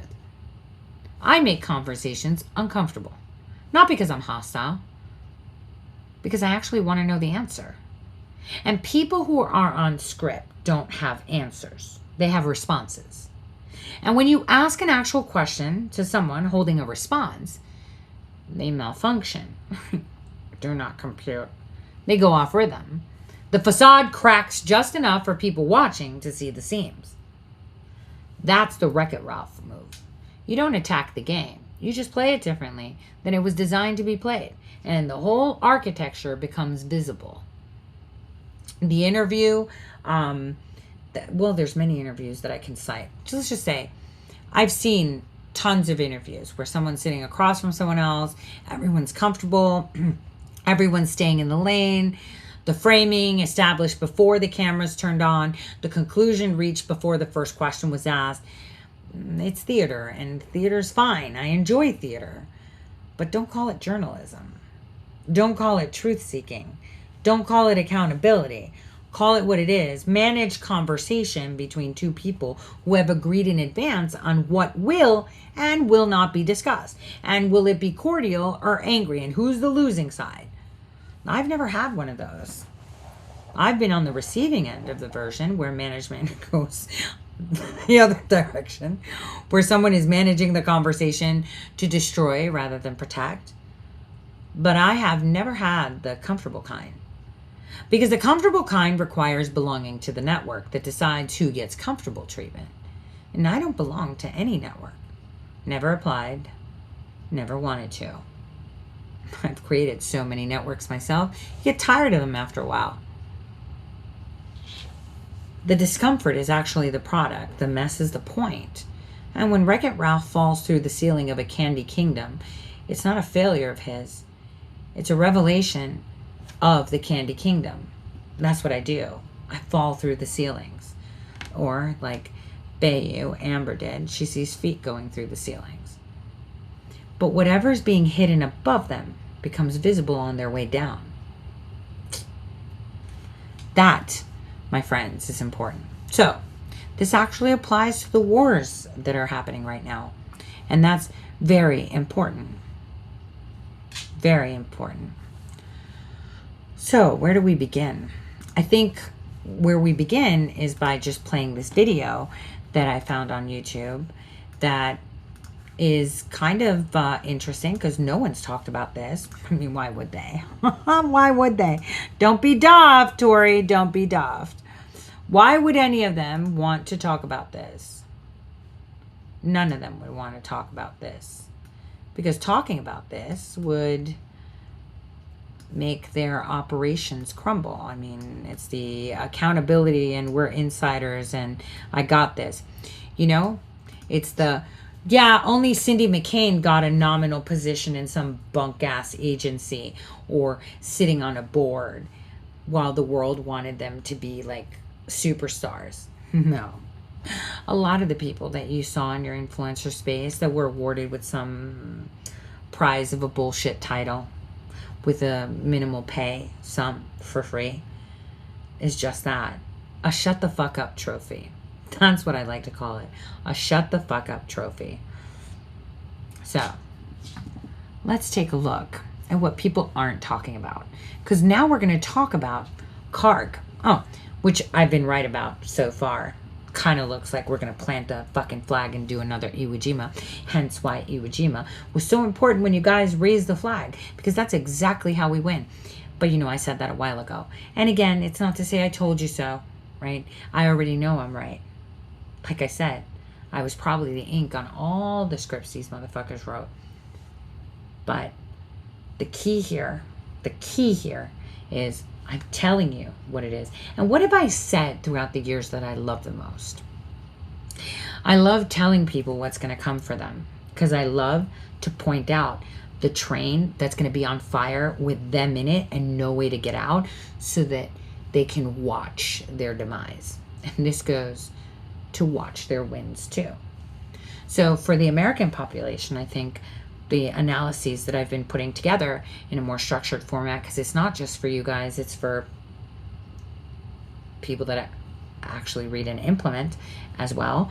But again, they read and implement because you voted for them. So I believe that people should know this. You should know this. You shouldn't have someone like Graham saying, well, I know this stuff. You don't. You just vote for me. I know what's about because I've been doing this for a while. It's like, no. Mm-mm. The people can know this down to the P, stripped naked to the core of what is happening. Because we see a lot of rhetoric about this war and we're not, one, giving solutions, right? Two, we're not empowering the people with knowledge to actually understand it and not take those tribal positions, the whole blackpilling. I mean, everyone thinks that President Trump is like at the beck and call of Israel. It's like, first of all, Israel was created by the monarchy. We inherited them. I've already run through it. And we're going to go through, you know what? Maybe I should ask Nate Rothschild if he would do a show with me. I would love to talk about his family. I would totally enjoy that with some facts. But we actually inherited the responsibility of owning that state that demanded that position because they made all these empires rich over millennia. Our president is using them as proxies and we're partnered. We own them. They are part of the United States. I have to make that clear. And I guess they're using the victim card of being Jewish because we push the whole Hitler thing to, you know, make everything seem anti-Semitic. And it seems like the powers that be want to make this shit biblical. And I'm kind of mad about it. God forgive me for saying this. Actually, no. I'd like God to do this. Show them how much fun it is for them to make plans and you do this and destroy. Because you can make as many plans as you want. If God says no, they're not going to happen. I really want to hear that big no. I just want that big no. So let's take a look at what's happening in the region that I kind of talked about, but not in detail, that I think we need to visit before we get into the real targets of this war. And it's not Iran. Here we go. Base and Tartus naval facility were untouchable strategic assets locked behind diplomatic guarantees and military might. However, on March 8, 2026, Turkish armored columns supported by F-16 fighter jets systematically severed every single supply route connecting these installations to the outside world. Within 72 hours, approximately 4,800 Russian military personnel found themselves completely isolated on Syrian soil, their Mediterranean lifeline transformed into a strategic prison. This was not a routine border skirmish or temporary posturing. This represented the systematic dismantling of Russia's entire Middle Eastern power projection capability. Executed by a NATO member state with surgical precision, the maneuver signals the most dramatic realignment of regional power dynamics since the fall of the Ottoman Empire, and Moscow's response options are narrowing by the hour. The images you are about to see on your screens will demonstrate how rapidly geopolitical certainties can collapse when strategic miscalculations meet determined opposition. What you see is not just military hardware and troop movements. The footage shows the death of Russia's Mediterranean ambition and the resurrection of Turkish regional dominance. In the aerial reconnaissance images that will appear on your screen shortly, you will witness Turkish armored divisions establishing checkpoints on every major road leading to Russia's naval port at Tartus. But that is not the most shocking detail. There are three decisive factors that enabled Turkey to achieve in 3 days what years of diplomatic pressure could not accomplish. We will examine each of these factors as we progress through this analysis. Now we must look at how this situation developed. On the night of March 7, 2026, Turkish President Recep Tayyip Erdogan convened an emergency National Security Council meeting in Ankara. According to reports from Turkish Defense Ministry sources, the meeting lasted only 47 minutes. By dawn on March 8, the 3rd Armored Brigade and 7th Mechanized Infantry Division were moving south toward the Syrian border. The operation carried the designation Yildirim Shield, meaning lightning shield. The timing was not coincidental. Russian forces in Ukraine had just suffered catastrophic losses during the Kharkiv counteroffensive, with Moscow losing operational control over approximately 300 square kilometers in just 11 days. The Kremlin's attention was laser-focused on preventing total collapse in Eastern Europe. Turkey recognized the narrow window of opportunity and moved with decisive speed. Within 18 hours of the initial troop movements, Turkish forces had established a security corridor extending 42 kilometers into Syrian territory, systematically cutting the M5 highway, the M4 highway, and the coastal road network that connects Russia's bases to both the Turkish border and the Lebanese frontier. The military operation itself demonstrates remarkable sophistication in joint arms coordination and electronic warfare application. Turkey deployed approximately 180 Leopard 2A4 main battle tanks and 85 domestically produced Altay tanks to establish armored blocking positions at critical road junctions. These positions were supported by Korkut self-propelled anti-aircraft systems and Hizara mobile air defense batteries, creating integrated air denial zones over the supply corridors. The Turkish Air Force maintained continuous combat air patrols using F-16C Block 50 fighters equipped with AIM-120C AMRAAM missiles and indigenous SOM cruise missiles. This air superiority umbrella prevented any Russian aerial resupply attempts while Turkish TB2 Bayraktar drones conducted persistent surveillance of Russian base perimeters. The drone coverage was particularly devastating. According to open-source intelligence analysis from the Institute for the Study of War, Turkish forces deployed over 40 TB2 platforms in coordinated shifts, maintaining 24-hour visual coverage of Russian troop movements. The drones were equipped with MAML smart munitions capable of precision strikes against any Russian convoy attempting to break through the blockade.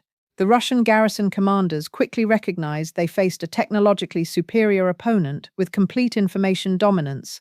Turkish electronic warfare systems, specifically the Coral Radar electronic attack system, created a suppression bubble over Russian air defense installations. The S-400 batteries that Russia had previously deployed to protect Khmeimim Air Base found their targeting radars jammed by Turkish directed energy systems. This represented profound irony, as Russia had sold Turkey the S-400 system in 2019, creating a NATO alliance crisis. Now Turkey was demonstrating that possessing Russian air defense meant understanding exactly how to neutralize it. The technical specifications reveal the thoroughness of Turkish planning. The Korol system operates across multiple frequency bands, creating adaptive jamming patterns that prevent radar lock acquisition. Russian operators reported their screens filled with false targets and corrupted tracking data, rendering the billion-dollar air defense network essentially useless. The immediate strategic consequence of Turkey's encirclement operation extends far beyond the tactical isolation of Russian military facilities. Russia's Mediterranean presence has served as the cornerstone of its Middle Eastern strategy since 2015, when Moscow intervened in the Syrian civil war. The Tartus naval facility represents Russia's only Mediterranean port with permanent basing rights, providing the Russian Navy's ability to project power across the entire eastern Mediterranean basin. The facility has hosted everything from Kilo-class submarines to the Admiral Kuznetsov aircraft carrier during its ill-fated 2016 deployment. Without reliable land access to Tartus, Russia cannot sustain naval operations beyond short-term emergency resupply via sea lanes that Turkey now effectively controls through its command of the Bosphorus Strait. The Khmeimim airbase situation is equally catastrophic for Russian operational planning. The facility has served as the primary staging ground for Russian air operations across Syria, Iraq, and Libya.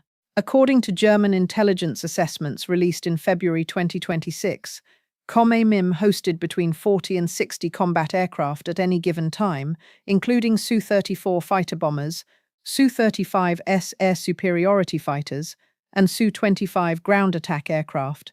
These platforms conducted an average of 120 sorties per week, supporting Syrian government forces and Russian mercenary operations throughout the region. The Turkish encirclement has grounded this entire air component. Without fuel resupply, ammunition stocks, and maintenance parts flowing through land corridors, the aircraft sit immobilized on their hard stands. Russian commanders face impossible mathematics.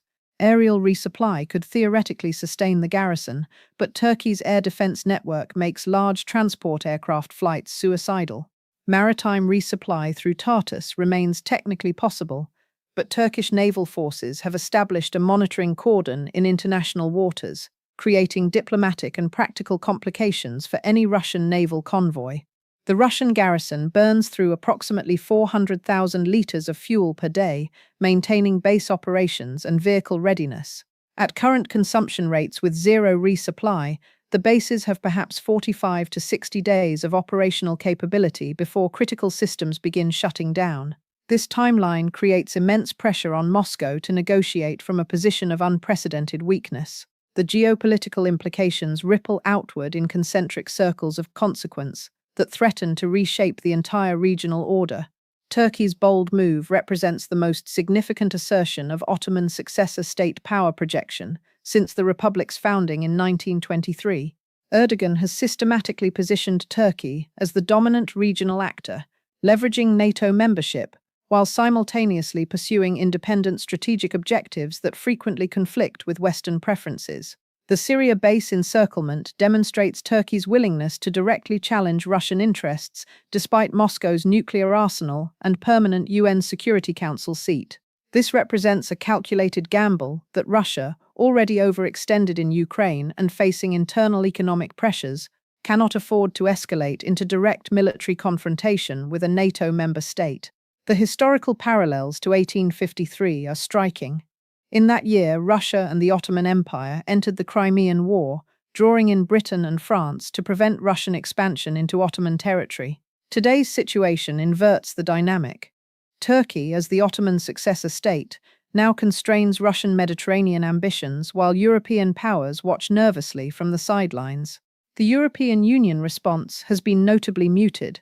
Germany, France, and Italy all maintain complex economic relationships with both Turkey and Russia. None wish to see the situation escalate into broader NATO-Russia confrontation. Yet none can afford to publicly condemn Turkey's actions without appearing to side with Moscow against a nominal ally. According to leaked diplomatic cables reported by Politico Europe, German Chancellor Friedrich Merz privately described the situation as potentially forcing Europe to choose sides in a conflict where no good options exist. The Middle Eastern regional actors are recalibrating with remarkable speed. Saudi Arabia, which had been cautiously normalizing relations with Syria's Assad regime, partly to balance Iranian influence, now sees Turkish dominance as the primary variable in Syrian political calculations. According to analysis from the Center for Strategic and International Studies, Saudi diplomatic contacts with Ankara have intensified dramatically, with Crown Prince Mohammed bin Salman seeking Turkish guarantees regarding Saudi interests in Syria's reconstruction. Iran faces its own strategic nightmare. Tehran had relied on Russian air power and logistics support to sustain its proxy networks across Syria and Iraq. With Russian capabilities potentially eliminated from the Syrian theater, Iranian Revolutionary Guard Corps commanders must contemplate operating without their most capable military partner. Israel watches developments with mixed emotions. Russian presence in Syria has complicated Israeli air operations against Iranian weapons shipments, but it also provided a communication channel through which Russia could moderate Iranian and Hezbollah activities near Israeli borders. Turkish dominance introduces new uncertainties about how Ankara will manage Iranian presence and whether Turkey will permit Israeli airstrikes to continue. The psychological dimension of Turkey's encirclement reveals deeper currents of national ambition and historical grievance that Western analysis often overlooks. For many Turks, particularly those aligned with Erdogan's political vision, the Syria operation represents restoration of natural regional order disrupted by World War I and the collapse of the Ottoman Empire.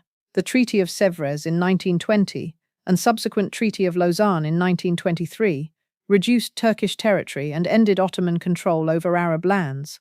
This historical memory fuels contemporary Turkish interventions in Syria, Libya, and the Eastern Mediterranean. Turkish military officers interviewed by Radio Free Europe reporters described the operation in explicitly civilizational terms. One colonel stated, quote, "We are not invading Syria. We are restoring security to lands that require Turkish protection from external predators." End quote.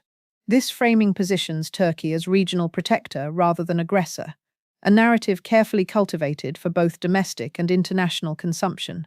For Russian soldiers trapped inside the encircled bases, the psychological pressure intensifies daily. These personnel deployed to Syria expecting comfortable Mediterranean posting far from the Ukrainian meat grinder.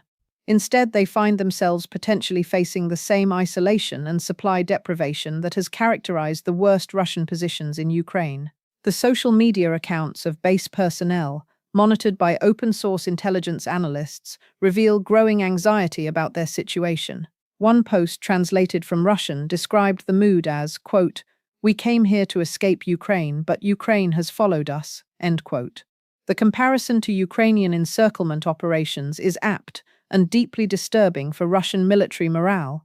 The Assad regime's reaction combines public defiance with private panic. Syrian President Bashar al-Assad owes his continued rule to Russian military intervention that began in 2015. Without Russian air support, Assad's forces cannot maintain control over Syrian territory against remaining rebel groups, Kurdish forces, and potential Turkish proxies. Yet Assad cannot publicly criticize Turkey's actions without acknowledging his complete dependence on foreign military support. Syrian state media has maintained near-total silence on the encirclement, an absence that speaks volumes about Damascus's paralysis. Syrian military units near the Russian bases have received no orders to challenge Turkish positions, confirming that Assad will not risk direct confrontation with Turkey to rescue his Russian patrons. This abandonment reveals the fundamental hollowness of the Assad-Putin partnership. When pressure arrives, Syria will prioritize regime survival over alliance loyalty, leaving Russia to face consequences alone. For Putin personally, the Syria humiliation arrives at the worst possible moment. The Russian president has staked his historical legacy on restoring Russian great power status through military intervention and strategic assertiveness. The Syrian intervention represented a signature achievement, demonstrating Russia's ability to project power globally and shape outcomes in strategically important regions. Now that accomplishment faces potential erasure at the hands of Turkey, a country Putin had cultivated as a wedge within NATO. The personal element cannot be ignored.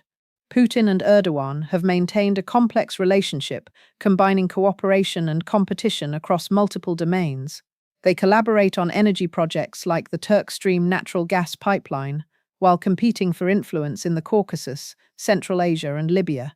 The Syria base blockade represents Erdogan's judgment that Putin's weakness in Ukraine creates opportunity to fundamentally shift the regional balance without facing unacceptable consequences. What happens next depends on calculations being made simultaneously in Moscow, Ankara, and Washington. Russia faces three basic options, none attractive.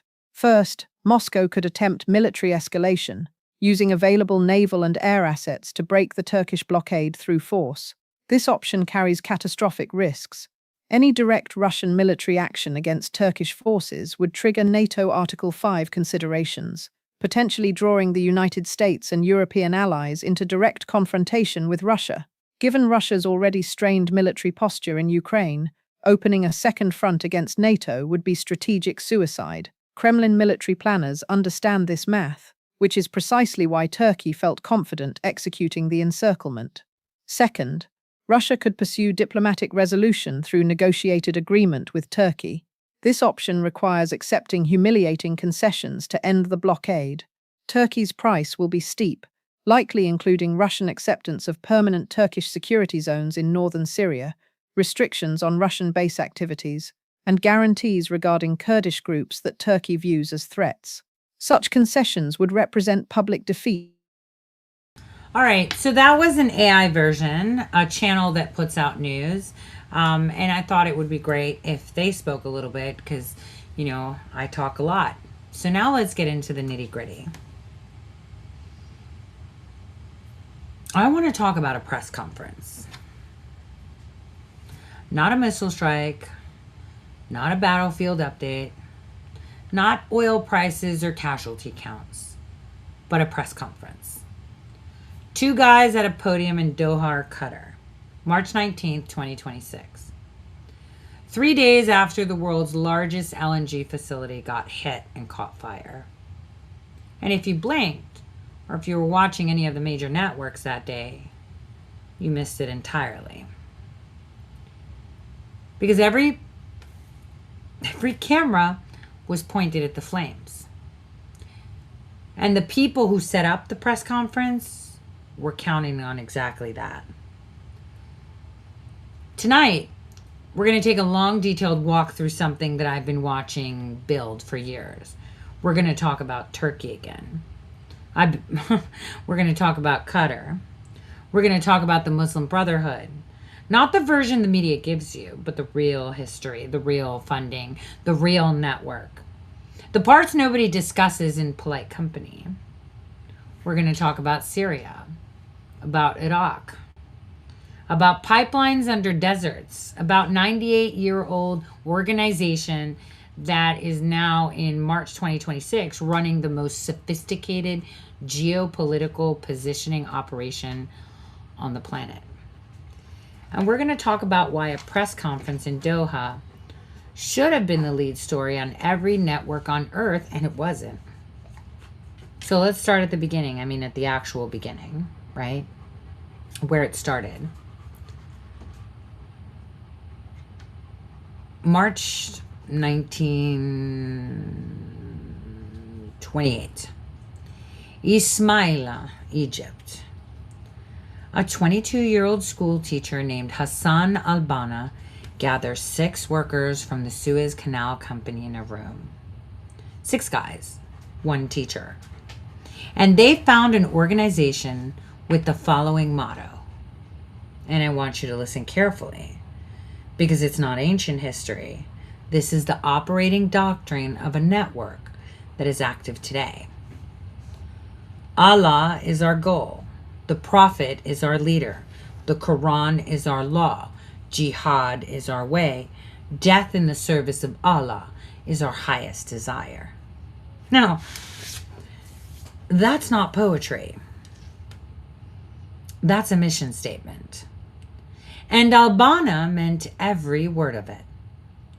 Now, here's the part nobody tells you about Albano. He was not some fringe lunatic. He was brilliant. He understood something that Western governments are still struggling through violence. Well, I'm saying, I should not say that they're all violent. They are. But they're struggling to comprehend what he did a century later. That you do not build a movement through violence alone. You go to the people who the government has abandoned, the poor, the illiterate, the sick, and you give them something.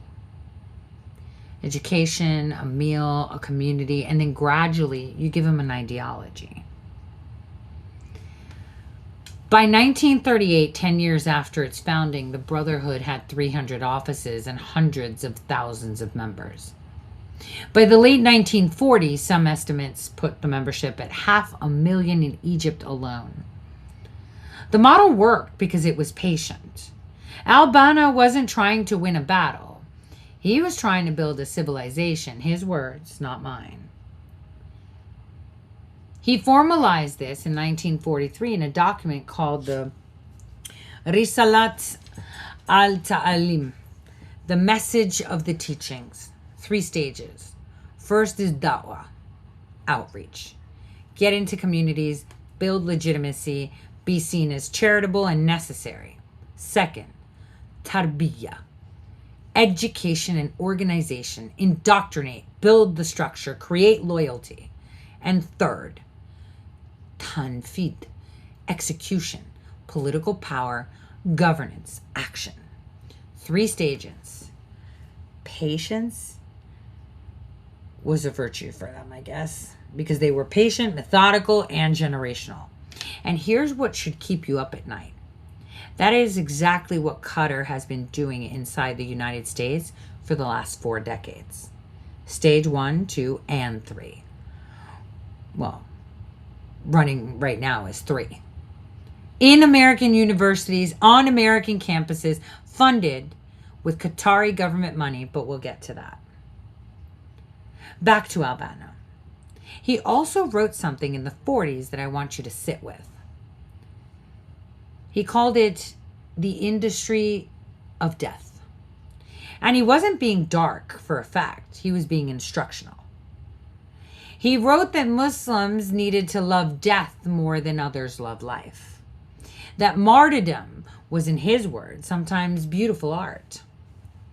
He told his followers that the Quran had presented death as something to cherish and embrace, and that until Muslims adopted this philosophy, they would never be saved. That man founded an organization that today controls the foreign policy of 2 NATO-adjacent states, one of which hosts America's largest military base in the Middle East. Let that land for a second. The violence actually gets outsourced. Now, the Brotherhood has always had an escape hatch for its violence. Albano himself established it. When the Brotherhood's secret armed wing, called the Special Apparatus, started committing assassinations and bombings in the 40s, including blowing up Jewish-owned shops in Cairo and eventually killing the Egyptian Prime Minister in 1948, right? Albano issued one of the most cynical statements in the history of political movements. He said, "These are neither brothers nor Muslims." They are neither brothers nor Muslims. That phrase became the Brotherhood's permanent get-out-of-jail-free card. Whenever bloodshed pointed back to the organization, the leadership would simply say, "Those people don't represent us. We condemn violence. We are a charitable and educational organization." 100 years later, Qatar is still running that same line about Hamas. Turkey is still running the same about HTS in Syria. The script has not changed, only the scale has. Sayyid Qutb was key in the radicalization. Now, let's not forget that King Charles actually has a massive endowment. So the King of England funds the Muslim Brotherhood. Pay attention. So 6 months after the Brotherhood actually killed the Egyptian Prime Minister, al-Banna was assassinated, almost certainly by Egyptian government agents, for sure. And the movement went underground. And in that underground status, something happened that changed the trajectory of the whole organization. The man's name was Said Qutb. He got thrown in prison by Gamal Abdel Nasser in the 50s. He spent years being tortured and watching fellow Brotherhood members tortured around him. And in that prison, he wrote a short book called Milestones, also translated as Signposts on the Road. I hope, if you guys want to read, you should go find it and read it. And in that book, Qutb argued that any society not governed by Islamic law was in a state of jahiliyyah, pre-Islamic ignorance and barbarism, basically, including Arab and Muslim societies, including Egypt. And that was the duty of true Muslims, to wage active resistance, and for some of his followers, that meant violent resistance against all of it. Now, Nasser had him executed in 1966 and turned him into a martyr. Milestones, as I said, sometimes translated as Signposts on the Road, became the founding ideological text of modern Islamic terrorism. Osama bin Laden read it. Ayman al-Zawahiri was shaped by it. The founders of al-Qaeda were direct intellectual descendants of Said Qutb, who was a direct intellectual descendant of Hassan al-Banna, who founded the Muslim Brotherhood in 1928. So there's a difference between Muslims and Muslim Brotherhood, just making that distinction. Now that's the direct lineage right there, from a school teacher in Ismailia in 1928 to the World Trade Center in 2001. And the organization that actually produced lineage is now headquartered, funded, and politically protected by two of America's key Middle Eastern partners. I repeat, funded and politically protected by two of America's key Middle Eastern partners. I need you to hold that phrase in your mind as we move forward, because everything I'm about to tell you will connect right back to it. Now, let's talk about Qatar and how it became the Brotherhood's headquarters, okay? Now, Qatar is a peninsula about the size of Connecticut, okay? That's how big it is. The population of actual Qatari citizens is about 330,000 people. Not a lot of people live there. The total population that includes migrants is around 3 million. It sits on the largest single natural gas field in the world, the North Dome, which it shares with Iran. And it is right now the de facto headquarters of the global Muslim Brotherhood network. Okay? So, the headquarters of the Muslim Brotherhood network is right there in Qatar. And that's not a conspiracy theory, right? That is the documented assessment of Saudi Arabia, Egypt, and the UAE, and Bahrain, all of whom blockaded Qatar in 2017 specifically because of its Brotherhood's ties. It is a documented assessment by the U.S. Treasury, by the State Department, who in January 2026 cited Qatar-based networks in their Muslim Brotherhood designation actions. And it is the explicit conclusion that every serious analyst who has looked at where Brotherhood money flows, where Brotherhood money leaders live, and whose media platform amplifies Brotherhood ideology globally. So let's walk through how this happened. So, Qatar's transformation began in 1971. This is before the Khamenei were installed in Iran by Peter Strzok Sr. and Barack Hussein Obama's mom, Stanley Ann Dunham. That's where it gained independence from Britain, England, who, as I said, funds the shit out of the Muslim Brotherhood. At that point, it was a small, poor Gulf emirate with minimal infrastructure. Then came natural gas.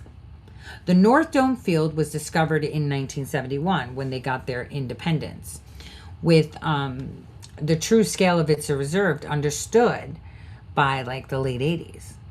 Qatar sits roughly on 13% of global proven natural gas reserves.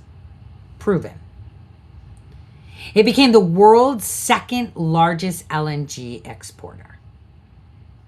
And the ruling Al Thani family found themselves with more money than a country of 330,000 people could possibly spend domestically. They, like all their citizens, they didn't need UBI. They just all needed a cut on all of this fucking gas. That's how rich they are. So they bought influence globally, systemically, using a 3-stage playbook. That should sound familiar to you by now. Stage 1, Al Jazeera. In 1996, Qatar launched Al Jazeera. The stated mission was independent Arabic language journalism. The actual function was the most sophisticated Brotherhood propaganda operation ever built. Al Jazeera gave platforms to Brotherhood scholars, Brotherhood-aligned politicians, and Brotherhood-linked clerics across the Arab world. It's the most prominent, I guess, religious figure for decades was Sheikh Youssef al-Qarad, a man who endorsed suicide bombings against Israelis, called the Holocaust divine punishment for Jewish behavior, endorsed the killing of apostates, and declared that it was a religious obligation for Muslims in Iraq to attack American soldiers. Okay? I hope you are picking up what I'm putting down. Okay? Because this is about to get very interesting. All right? So,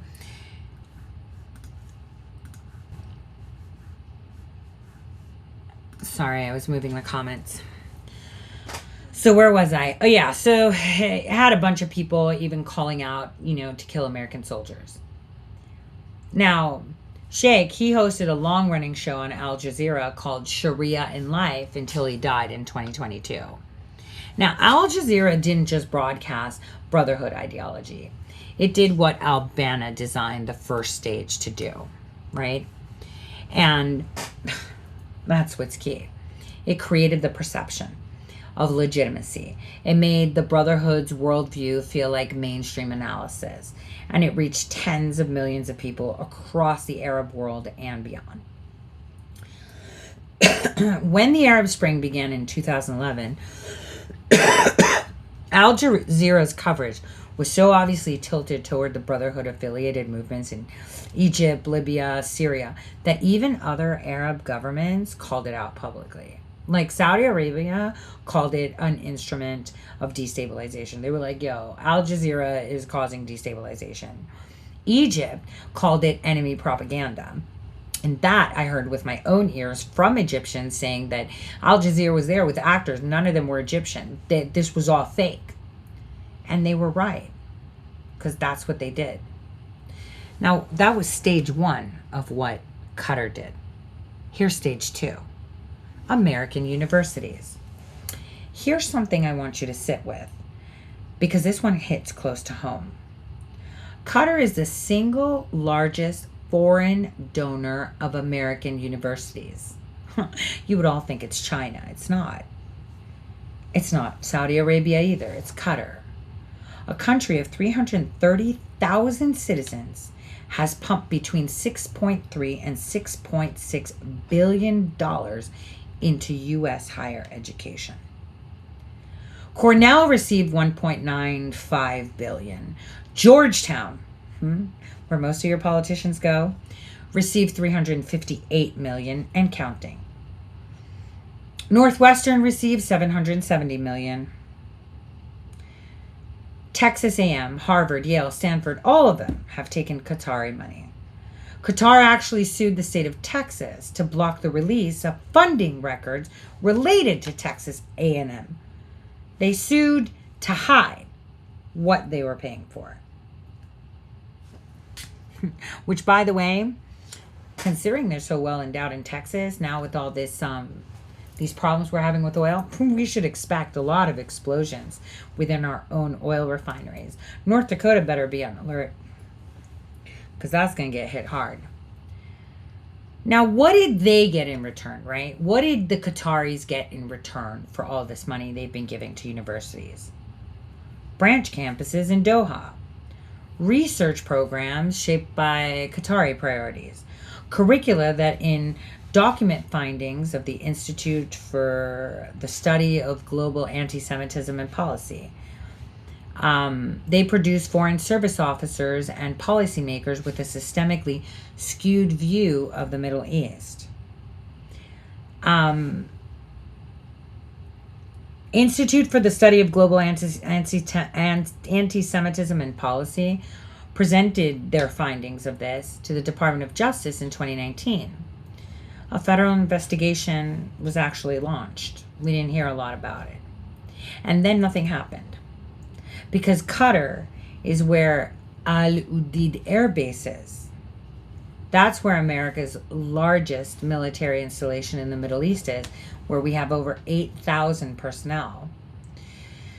And the U.S. kept cashing in that operational check. So basically, we investigated them. We saw shit that came out. And we were like, yep, let's just like put it on the back burner because we've got 8,000 soldiers and that's one of our biggest bases. So when Georgetown's Doha campus hosted a conference, because you can go to Georgetown University and live in Doha. Well, that campus in Doha, also called Georgetown University, had this conference. When I watched it, I was like, damn, it was called The Future of Gaza. And it featured like a former Al Jazeera executive who had publicly celebrated, the alleged attack on October 7th. And the university didn't say shit. Georgetown University didn't say shit. Because the money keeps coming. And when you take $358 million from someone, you don't tell their friend. You don't tell their friends, hey, don't say that. And they're going to be like, you're telling me? I just gave you $358 million. Shut the fuck up. This is the stage that we said was called the Dawa stage, the long game. You get into the institutions that train the people who make American foreign policy. You shape what those believe is normal, legitimate, and acceptable. You don't need to hack the State Department. You fund the university that trains the people working at the State Department. And you've been doing it for 40 years. That's it. And the Rolodex they have, Taliban, Hamas, Egyptian Brotherhood, you name it, right? So Qatar hosted the Taliban's political office for years. I said this, that the Taliban is not like an extremist group, it's an actual political party.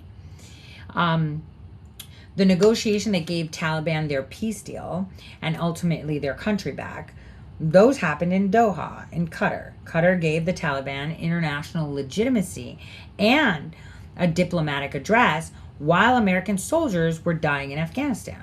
And the U.S. went along with it because Qatar said it was facilitating communication. Now, Qatar has provided Hamas with over $1 billion in direct funding while hosting Hamas's political bureau in Doha in luxury accommodations.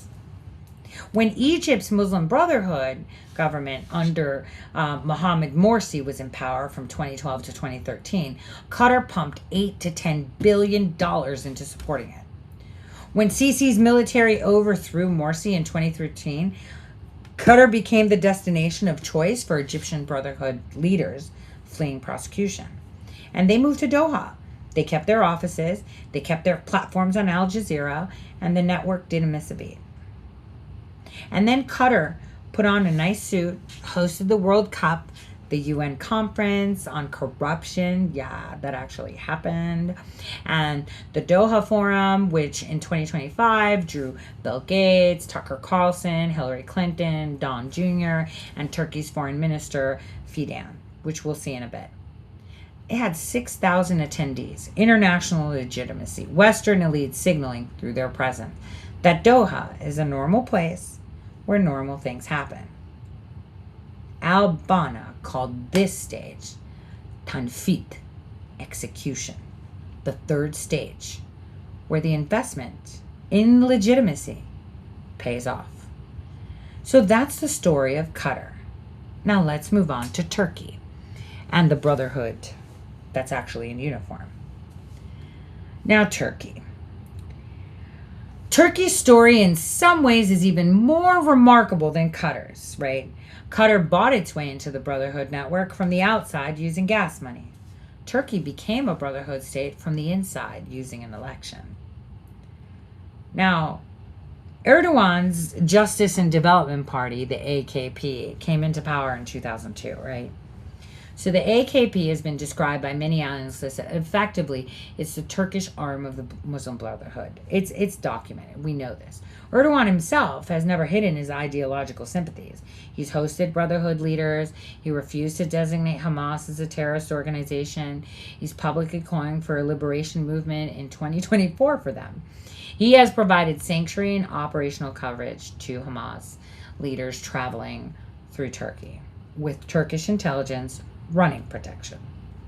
When Egyptian Brotherhood figures fled because of Sisi's crackdown in 2013, Turkey was the other major destination alongside Qatar that they ran to, and Erdogan welcomed them with open arms. He's like, come. Now in 2021, get this, 2021, Turkish authorities facilitated the launch of a Brotherhood-affiliated organization in Istanbul. And get this, it's called the International Organization to Support the Prophet of Islam. And it has Hamas political bureau chief Khaled Mashal as the keynote speaker. Why not, right? The founders of it included a senior official from Erdogan's own AKP party. And this isn't some fringe operation running without government knowledge, right?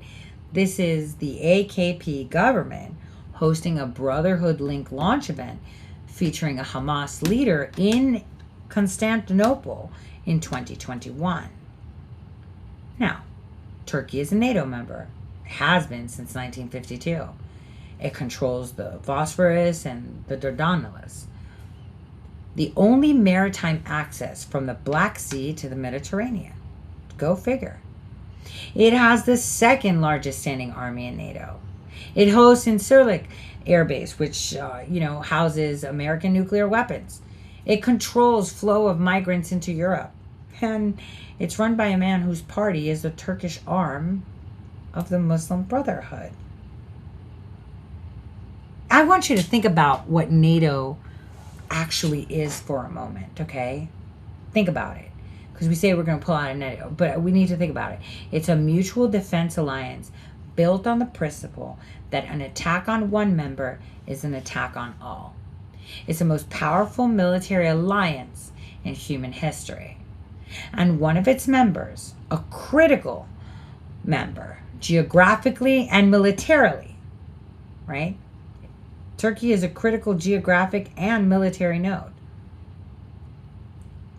So NATO has one of its members that is ideologically aligned with an organization that the United States has now designated as a terrorist threat. So the question is, how did we get here? Slowly, and then all at once. That's how we got there.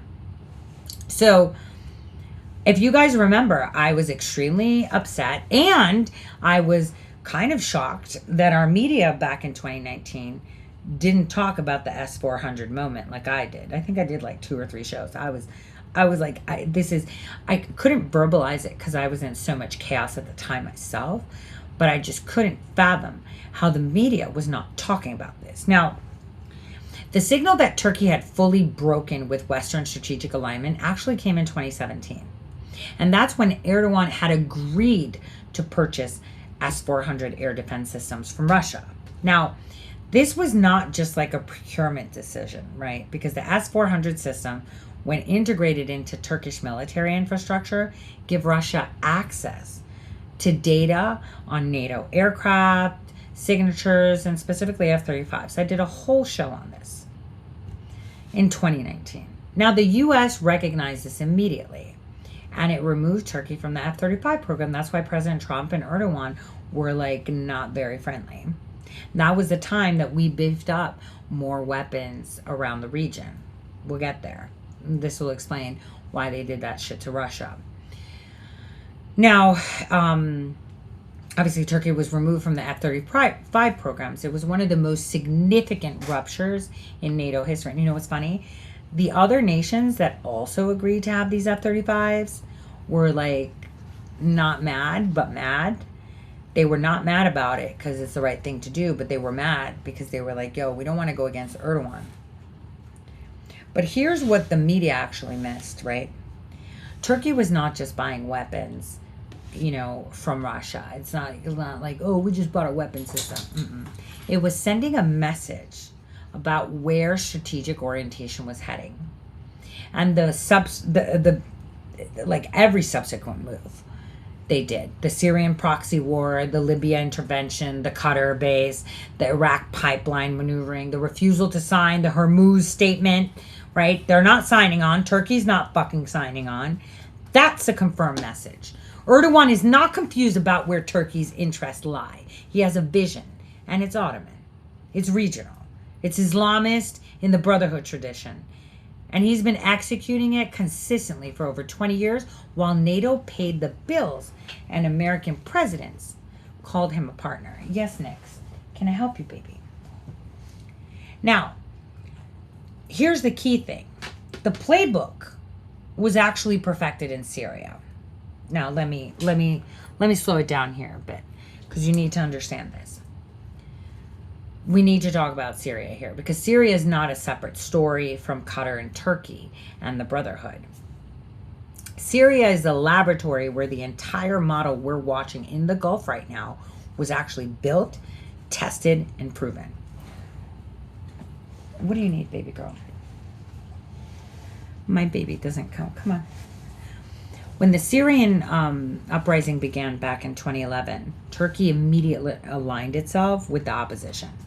Like, the stated reason was democratic values, stopping Assad's brutal crackdown. Now, the actual region was strategic. Turkey wanted Assad on God because a stable Russian-backed Syria on its southern border was a constraint on Turkish regional ambitions.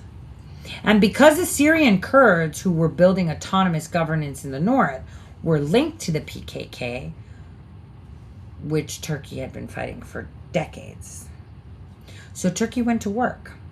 It supported rebel factions. It opened borders to foreign fighters flowing into Syria.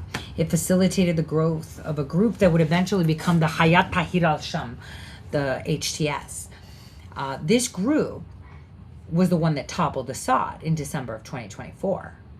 And this is the group that Turkey officially designated a terrorist organization while simultaneously keeping its troops in HTS-controlled territory to protect it from Syrian government attacks. Like, make it make sense, buddy. So I want you to understand how extraordinary all of this is. Turkey designated HTS a terrorist organization, then stationed its own military forces inside HTS territory to ensure HTS could not be destroyed. Now, those forces were a shield. They gave HTS the time and space to grow, to govern, to build legitimacy. And Turkey's troops in Idlib were not there to fight HTS. They were there to prevent anyone else fighting HTS. I hope you understand. And you may have to listen to this a few times, but I need you guys to understand the full dynamic in the Middle East right now. So when Assad fell in December of 2024, Fidan, Turkey's foreign minister, and Ibrahim Kalin, the head of Turkish intelligence, who's not very intelligent, they were in Damascus within like a couple days. And the head of Turkish intelligence being in Damascus within days is a big thing.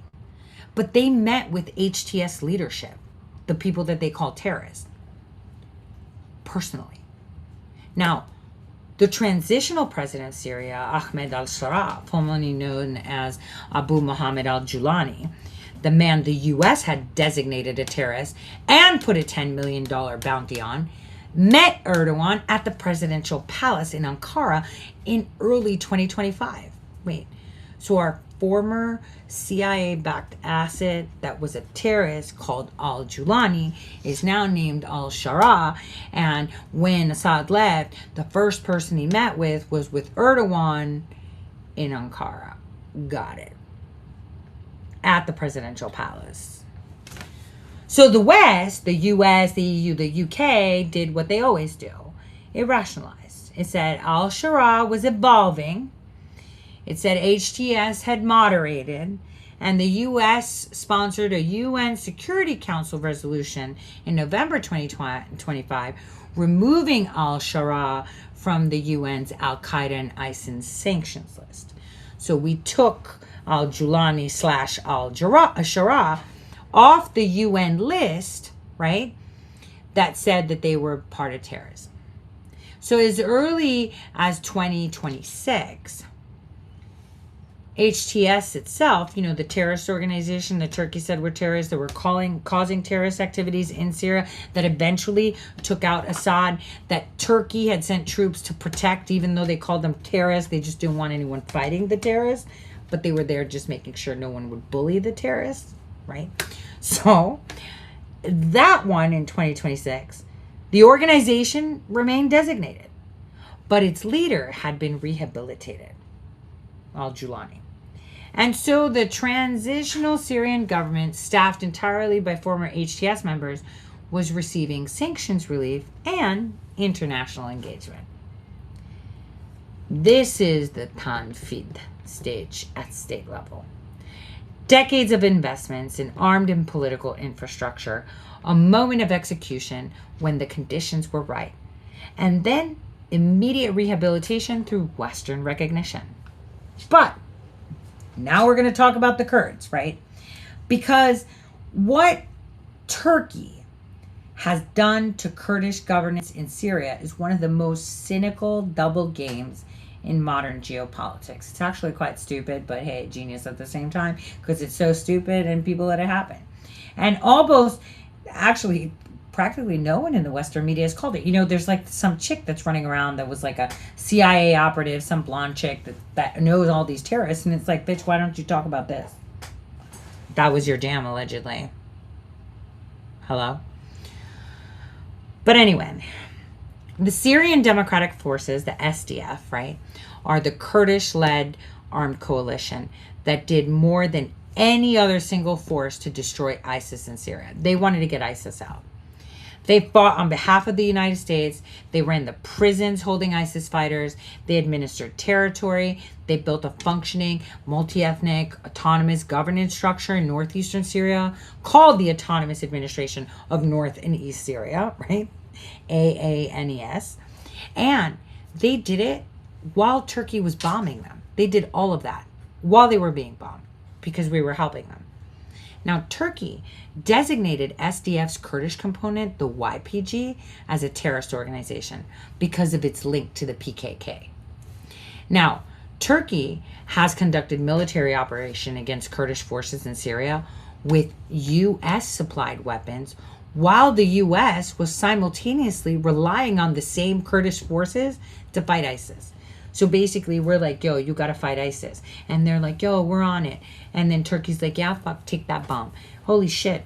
America, I need more bombs, says Erdogan. Here's 10 more bombs. Drop all of them on, drop all of them on the YPG and the SDF. And it's like, wait a minute, why are you bombing the people that we're employing to do this? Like, mind your business, says Erdogan. And people mind their fucking business. No one told the president. Fact. So, basically, right? Basically, that's literally what was going on. They were getting weapons from us to attack YPG and SDF while YPG and SDF were fighting for us. Now, American soldiers and Kurdish soldiers fought ISIS side by side in Raqqa while Turkish jets bombed Kurdish positions in Afrin. That literally happened. That was like American policy. Like, we're fighting with these motherfuckers, but you can bomb us too, while our people are there. Now, when Assad fell and HTS took over, Turkey pushed immediately for the complete dissolution of SDS governance. No autonomy, no federal structure, full integration into the central government in Damascus, a government run by Turkey's people. In January 2026, HTS forces launched what they called a security operation in Kurdish neighborhoods in Aleppo, displacing tens of thousands of civilians. Turkey said nothing. The SDF ultimately signed a capitulation agreement ceding that Deir al-Zul, Raqqa, their oil fields, their external borders, here we go, in exchange for vague constitutional promises that have no enforcement mechanism. Basically, Turkey got what it wanted without firing a Turkish bullet. I don't even think they have Turkish bullets. They're all American and Chinese. Now, that happened simultaneously. And here's the part that should make your head fucking spin. Erdogan was negotiating a domestic ceasefire with PKK inside Turkey. The imprisoned PKK leader, Abdullah Öcalan, issued statements calling for peace in the process. Erdogan was holding peace talks with the PKK at home while his proxies were crushing Kurdish governance in Syria. These are not contradictory policies. They're the same policy. Eliminate the Kurdish political entity on Turkey's southern border through proxies in Syria. Bring the PKK inside Turkey to a managed ceasefire that reduces domestic pressure, control both sides of the Kurdish question simultaneously, and deny owning any of it. Like, super genius, right? Chinese tactics right there. I wonder who Xi has whispering into Erdogan's ears. Anyway, now, here's a chapter that nobody's connecting. Iraq. Because the Iraq part of this story that almost nobody is connecting to the Turkey-Qatar axis is very relevant with what's happening right now in March of 2026. Iraq is OPEC's second largest oil producer. It pumped over 4 million barrels per day before the war in Iran went off. It, as a nation, is almost entirely dependent on oil revenue. Oil accounts for roughly 90% of the Iraqi government income. And it has two ways to export that oil. South through the Persian Gulf via Basra and the Strait of Hormuz, or north through the pipeline that runs from Kirkuk oil fields all the way to Turkey's Mediterranean port of Ceyhan. Now, the Kirk-Ceyhan pipeline is like 960 kilometers. It was built in the 70s under a formal Iraq-Turkey agreement. And in its peak, it's carried 400,000 to 450,000 barrels per day, bypassing the whole Gulf entirely, bypassing Hormuz entirely, going straight directly to the Mediterranean. Now, here's the story most people don't know. Turkey actually steals Kurdistan's oil. Now, in 2014, Turkey started facilitating direct oil exports from the Kurdistan regional government, the KRG, and they bypassed Baghdad entirely.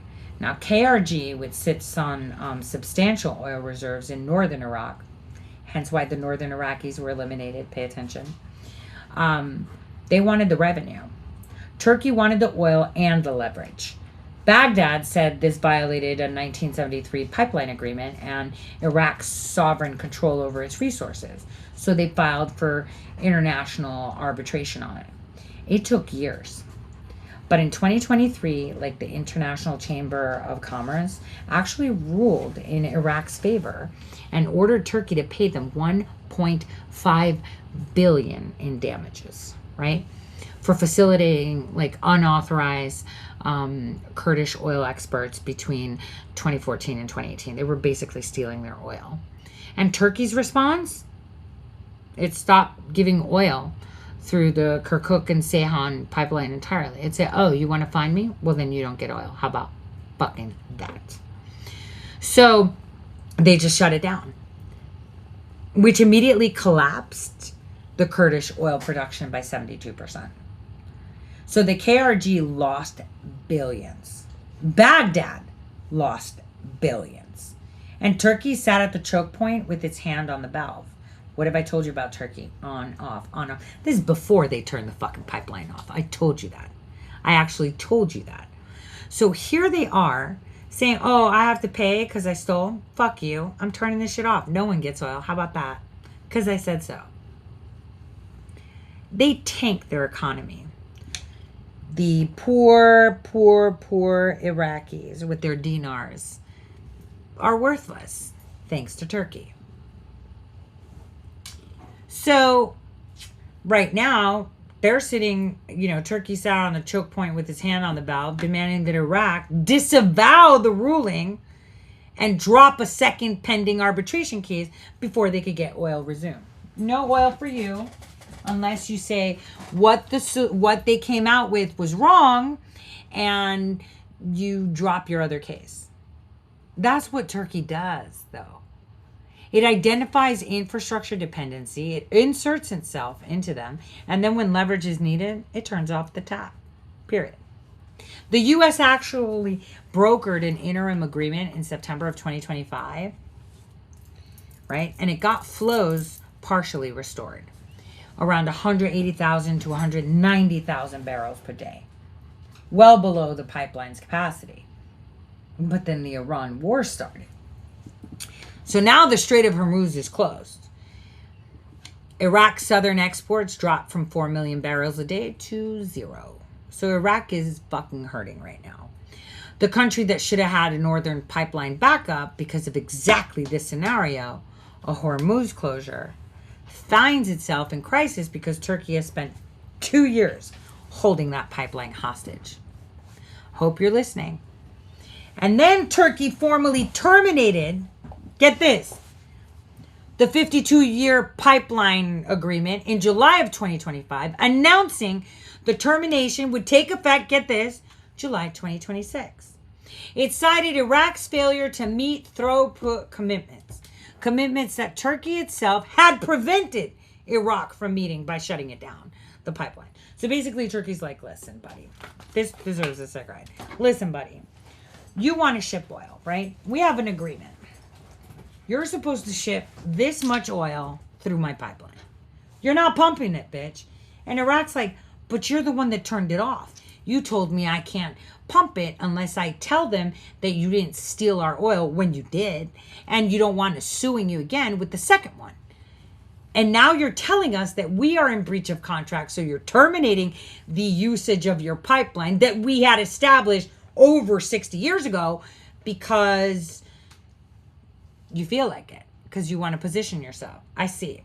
That's basically what happened. So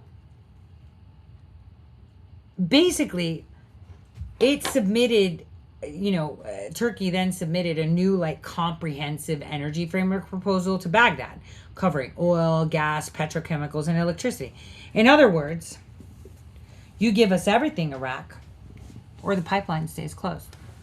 How about that? So right now, right, Iraq, which we just rebuilt, that has been dying to get their currency evaluated, to become independent, is fucked because Turkey's like, yeah, you didn't say that we didn't steal your oil, but you did. No, you're going to say that they're wrong. And after you say that they're wrong, you're going to drop your other case. They're like, no, I'm not doing it. Well, seems like you're not going to be using the pipeline. And then they come back to them saying, hey, it's been a couple years and you're not pumping as much oil that you're supposed to. You're supposed to be doing 400,000 barrels a day. You're not doing shit. Like America restarted, but it's really low. So you're in breach. So guess what, Iraq? You're not going to be allowed to use the pipeline anymore. And Iraq's like, but I'm not pumping because you won't let me. And they're like, yeah, those are just, well, here's a new agreement. You give us everything, we'll let you pump. And you can take a cut of your own shit while we take it from the top. This is what Turkey's doing. I'm giving you the dynamics because no one's giving it to you. So basically, there are other factors. Here's where the PKK enters the picture. Turkey has been conducting cross-border military operations against PKK positions in northern Iraq for years. The PKK has bases in the Kandil Mountains along the Iraq-Iran border, and Turkey bombs them like on a daily. You know, and operations kill PKK fighters, but they also kill civilians and destabilize the Kurdistan region. So when Turkey wanted to like pressure Baghdad on the pipeline dispute, it also had a second lever: water. The Tigris and the Euphrates River both originate in Turkey.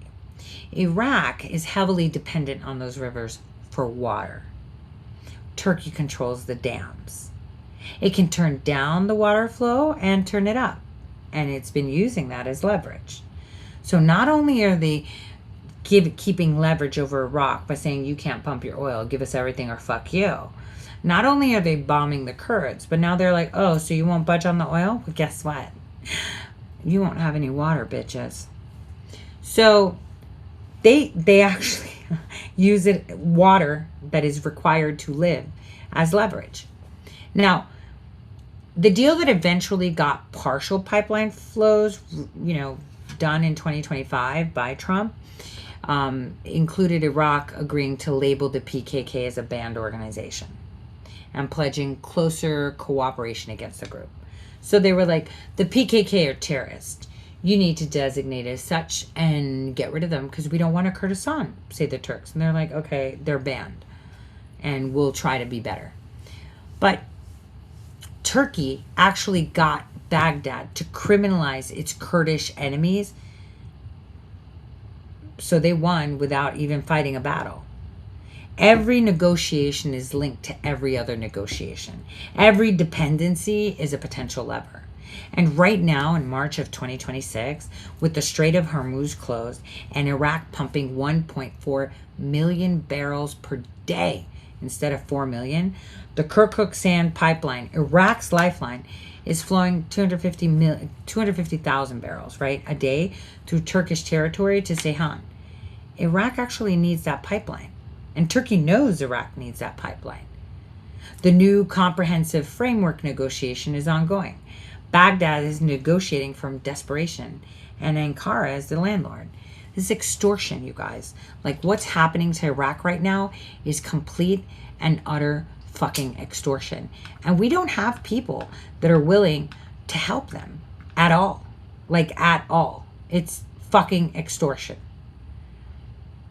And no one is helping them. This is terrible. And now with the Strait of Hormuz closed, guess who's positioned? Turkey. Guess who's being squeezed? Iraq. Iraq is really hurting right now. So here's the other weird thing, right? So Turkey is literally collecting a decade of infrastructure positioning in the middle of a regional war it publicly claims to oppose, right? Because one more thing on Iraq that I want you to know, because it tells you something important about the Ottoman dimension of Erdogan's vision. There's a map that circulates in Turkey, and it has appeared in Turkish school curriculum in which Iraqi provinces like Mosul, Kirkuk, Sulmania, Erbil, Dohuk, and even Sahaladin, along with large parts of Syria, are depicted as part of Turkish territory. We've had this conversation before, right? Now, these are oil-rich northern Iraqi provinces. They are Kirkuk fields that feed the pipeline to Ceyhan. Turkey's position, stated explicitly by senior officials, including Erdogan's spokesman, Ibrahim Kalin, is that Kirkuk is ethnically and historically a Turkmen city, even though Kurds and Arabs have administered it for generations. So he lays claim to northern Iraq, just like he does for western Iran and southern Syria. Now, Turkey has been quietly backing the Iraqi Turkmen minority in Kirkuk, trying to get Turkmen figures into leadership positions within the government that would give Ankara political control over oil resources that it has there. Now, it has used the PKK as pretext for like military incursions into northern Iraq. So like, oh, PKK is there, we're coming to get your oil. I kid you not. They literally said that. Since the PKK is there, we're just going to take your oil now. How about that? Like legit, they said that. And this is why American presence is still in Iraq, just so you guys know, because I know a lot of people are like, we need our people home and stuff like that. You are starting to see the bigger picture now. These are things that people will not say out loud, because then they're like, I thought we were in position of strength. And it's like, well, the dynamics aren't so clear. It's not like Iraq was making weapons of mass destruction. It was a fighting ground of who owns it because of all the shit there. But anyway, I digress. So, just so you understand, Turkey's been doing this for a long time. And in this framework that I've just laid out to you, the infrastructure, the way the dynamics are with Iraq, well, it's not a sovereign partner. It's the next mandate dependency after Syria. And this is why Russia is so important, as you saw from the first video. Now, here's why this press conference, we're going back to it, and why nobody covered it. On March 19th, in Doha, Qatar, the Prime Minister of Qatar and the Foreign Minister, Sheikh Mohammed bin Al Thani, right? He went to a podium to speak alongside the Turkish Foreign Minister Fidan, right? No, this is 3 days after Iranian missile hit Ras Laffan, the world's largest LNG facility, causing what Qatar called by itself extensive damage, knocking out 17% of its LNG export capacity for an estimated of 3 to 5 years. Like, it was fucked. And Qatar has just expelled Iran's military attaché. It's like, fuck all of you Iranians, get out. Now, Qatar's energy CEO just told the world that the damage could cost $20 billion in annual revenue and has set the region back 10 to 20 years. That's how much damage that caused. Now, at this press conference, the message from both men, the leader of the country that just got hit and his Turkish ally, is not rage at Iran. It's not a call for military response. It was a carefully constructed argument that Israel is responsible for opening up the regional battlefield, that the war needs to stop immediately, that de-escalation is urgent. And Fidan signals, not in so many words, but clearly enough for anyone who's paying attention, that Turkey is positioned to serve as an alternate energy corridor for the Gulf that has just had its primary facilities hit.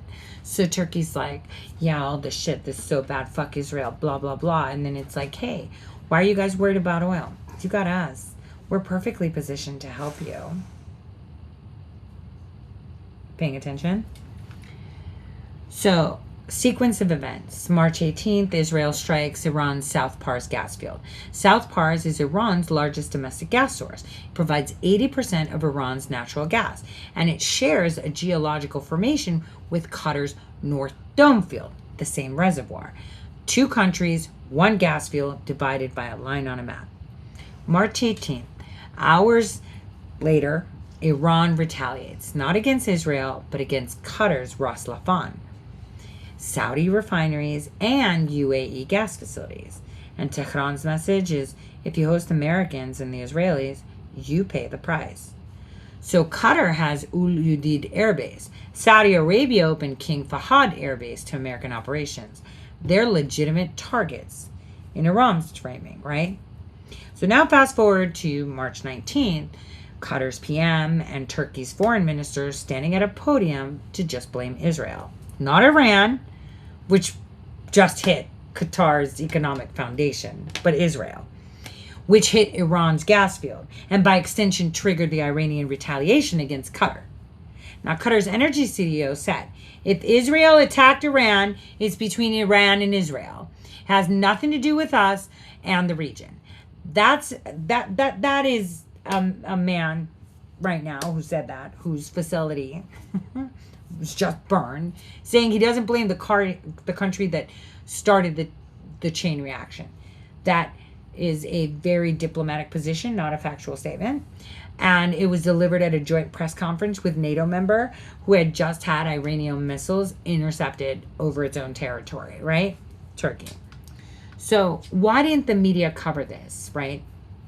And the reason no one told you about this is because the cameras are all pointed at the fires. Your influencers are all looking at the fires and trying to tell you some secret squirrely shit of what's going on. I've already told you how it's going to end. Now, the reason that they're pointed at the fires is because the story networks were built to tell missiles, casualties, oil prices, and rage bait. And it's more video and visual, because understanding why two specific guys at a specific podium were saying specific things requires context, and that takes time to explain, which is what I do for all of you. And we are in a media environment where, you know, it only has 30 seconds. People have the retention of a fish. But this is the part that I really want you to pay attention to, because a press conference that they had was not designed to be the story. It was designed to be the background. The two men at the podium were not trying to dominate the news cycle. They were actually trying to shape the environment in which the news cycle revolves. There's a difference. If you're trying to dominate the news cycle, you want cameras. If you're trying to shape the outcome, you want cameras somewhere else. And so, you know, the fires at Las Rafan were where the cameras somewhere else was. Now, if you remember, when Israel struck South Pars, Trump got on Truth Social and said the United States knew nothing about the attack. Israel had violently lashed out, that America had no involvement. Now, 3 Israeli officials told Reuters it was coordinated with the United States. Axios cited a U.S. defense official and 2 senior Israeli officials confirming Washington and Tel Aviv coordinated the operation. Former U.S. ambassador to Israel, Shapiro, a man who knows how these things work, stated flatly, there's zero, meaning zero chance that the IDF carries out a strike in a location without giving CENTCOM the full picture. Trump knew and approved. Now, Trump denied it publicly to manage the diplomatic fallout with Qatar, whose facility in Iran had just been hit, like in retaliation, and with other Gulf allies that were really upset. They were like, Trump, what the fuck? And he's like, yo, I didn't do it. Israel did it. Like, you all hate them, so hate them. I told you there are proxies. Pay attention. So, you know, it was a coherent tactical calculation to put it out. But this means something important. It means that when Turkey and Qatar stood at the Doha podium and discussed the Israeli strike on Iranian infrastructure as hostile and destabilizing acts, they were either operating on bad intelligence or they understood exactly what had happened and chose the framing that best served their positioning, right? Given everything else documented that we've talked about, I think you know which one's a more honest read. They knew, and they used it anyway, right? We know this. Now, it's important that we get into the energy portion of this. Oh, I still have so much that I want to talk about, and it's like I'm in 3 hours. I need to take a break so I can get a coffee, so we can move on to the energy. And I know a lot of people are like, yada, you guys want, you know, rage bait or something, go somewhere else. I'm actually giving you guys like actual information, because one day you're going to have to explain it to your kids or your grandkids of what the real history is and what has happened. And you're getting it here. You know, drink from my well and you will never be thirsty. Wherever else you go, you're going to thirsty people peddling you salty water. Okay? So I'm going to take a quick musical break so I can go get some coffee. What song do I want to play? I'm trying to think. Let's see. Let me find a nice one. Actually, I know what I want to play. It's on YouTube. Let me find it.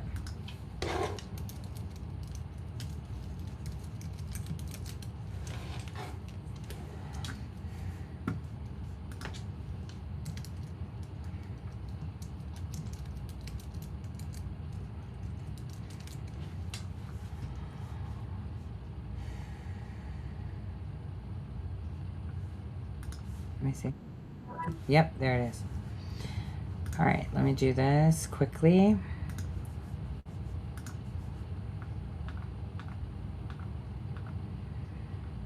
Lies.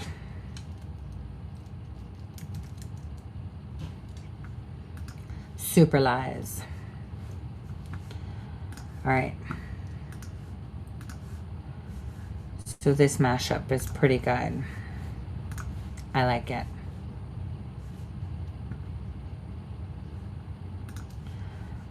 All right, here we go. I'll see you guys in just a bit.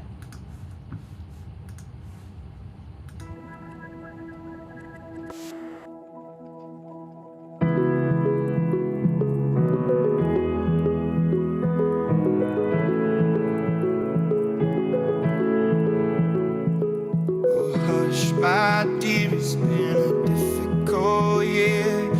Terrorists don't prey on innocent victims. Trust me, darling. Trust me, darling.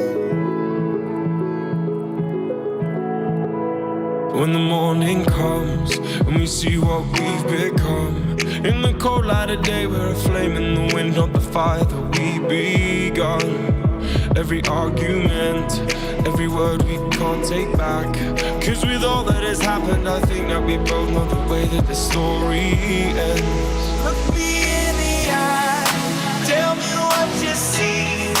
Perfect paradise, tearing at the seams. I wish I could escape, I don't wanna think. Wish I could erase, make it I believe that I'm a bad liar. Bad liar. Now you know. No, that means I'll have to. Bad liar. Bad liar. Now you know. I want you to be happier. When the evening falls and I'm left there with my thoughts and the image of you being with someone else, well, it's eating me up inside. Oh, I've been asking. Oh, I've been asking. Problems, problems, problems. Then only for a minute I want to change my mind, cause this just don't feel right to me. I wanna raise your spirits, I want to see you smile. No, that means I'll have to. I'm a bad liar, bad liar. No, that means I'll have to. Lately, I've been I want you to be happier, I want you to be happier. So I'll go, I will go. So I'll go, I will go.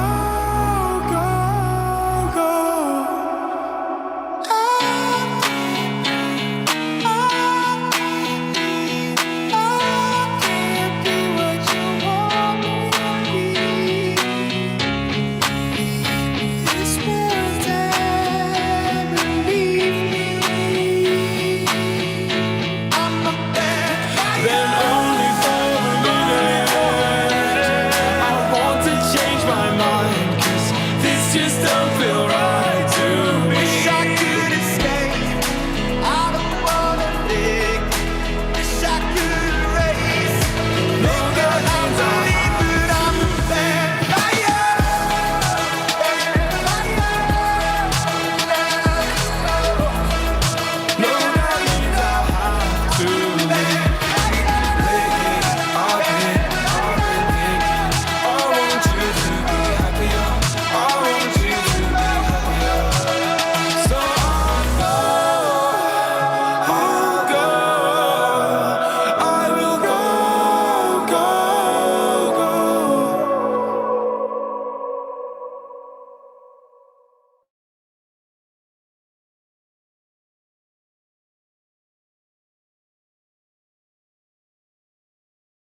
I'm back. Let me change my things here. I actually opted for Red Bull, to be fair. All right, so now that you guys understand that Iraq is captive and is being blackmailed, and that Turkey has taken out Russia's base in Syria, now it makes more sense what I told you last week, that Israel has asked Russia to keep Turkey in check. and Israel asked them for us, and why we as a country relieved Russia of sanctions while they conduct that duty for us. I think you're starting to see the war behind the war because no one's telling you. And this is very important. And I get extremely frustrated when I hear talking points, like I'm sure a lot of people around our administration are, because we have to thump what the majority believes. We have to meet people where they're at. And the only way we change that is with education. And as you can see, I've spent years trying to educate the public on this very topic, non-linear, obviously.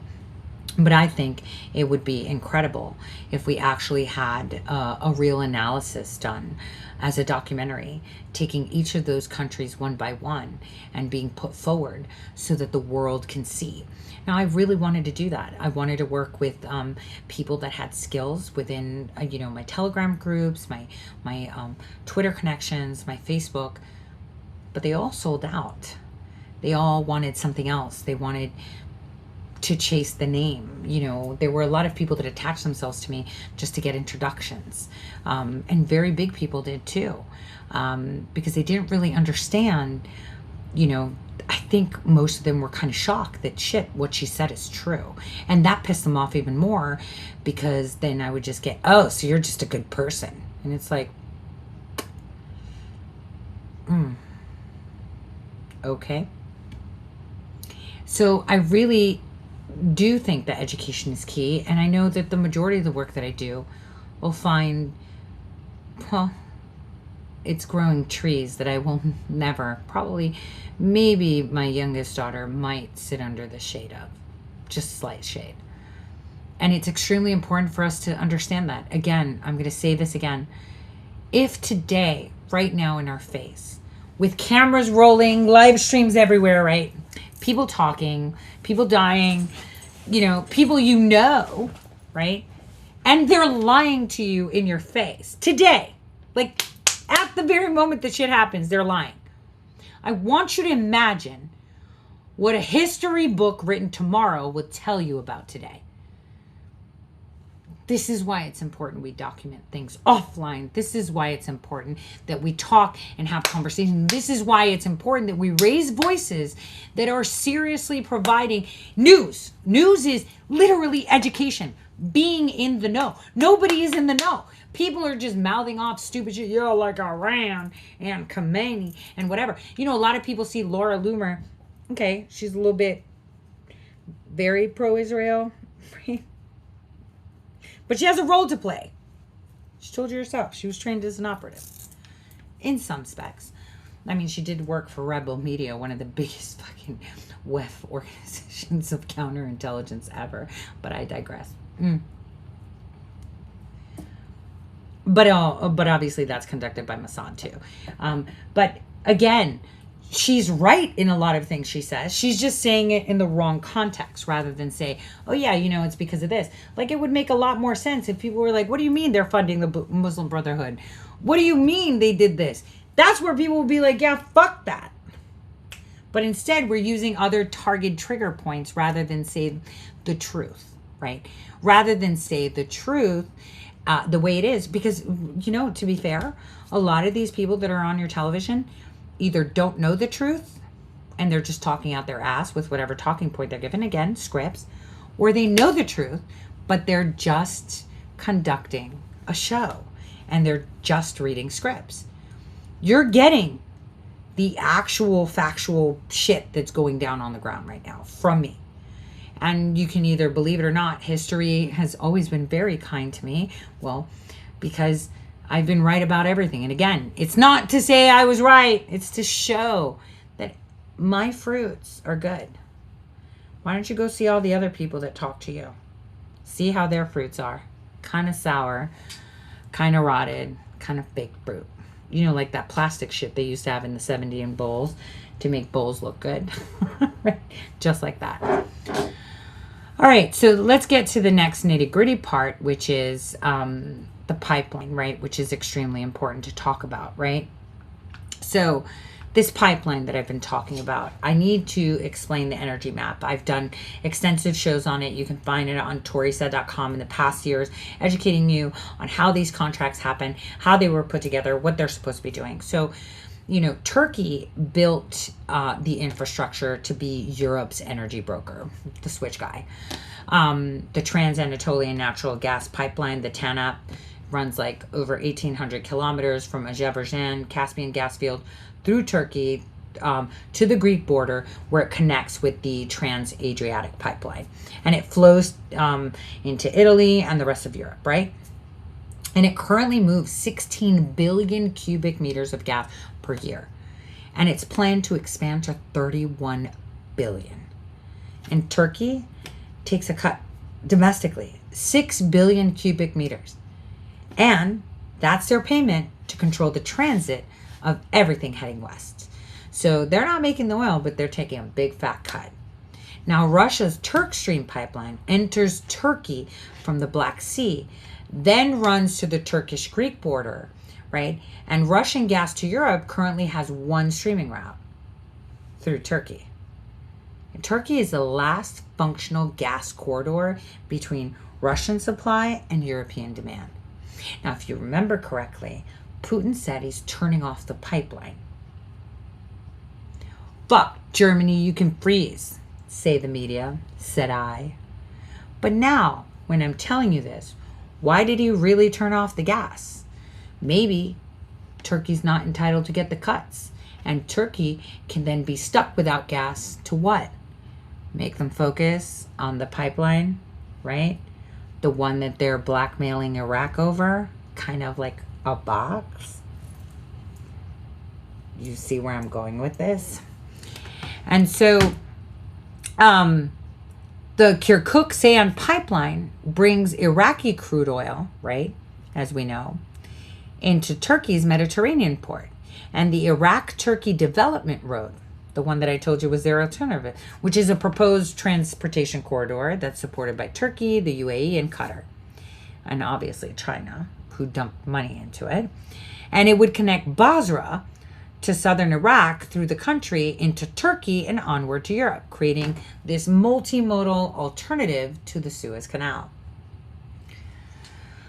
Now, Turkey is also importing Turkmen gas via swap agreement through Iran. It quintupled its LNG regasification capacity in the recent years. It has a new domestic Black Sea gas field, Sakarya, and it ramps over 40 million cubic meters per day by 2028. No. Now, Turkey is not pitching itself as a future energy hub. It already functions as one. And the current war, which closed the Strait of Hormuz, damaged Ras Laffan, and paralyzed Gulf energy export, has just demonstrated to every European energy minister exactly why they need an alternative route that doesn't depend on the Persian Gulf. Now, Turkey knew that. And Fidan knew that when he stood at the podium.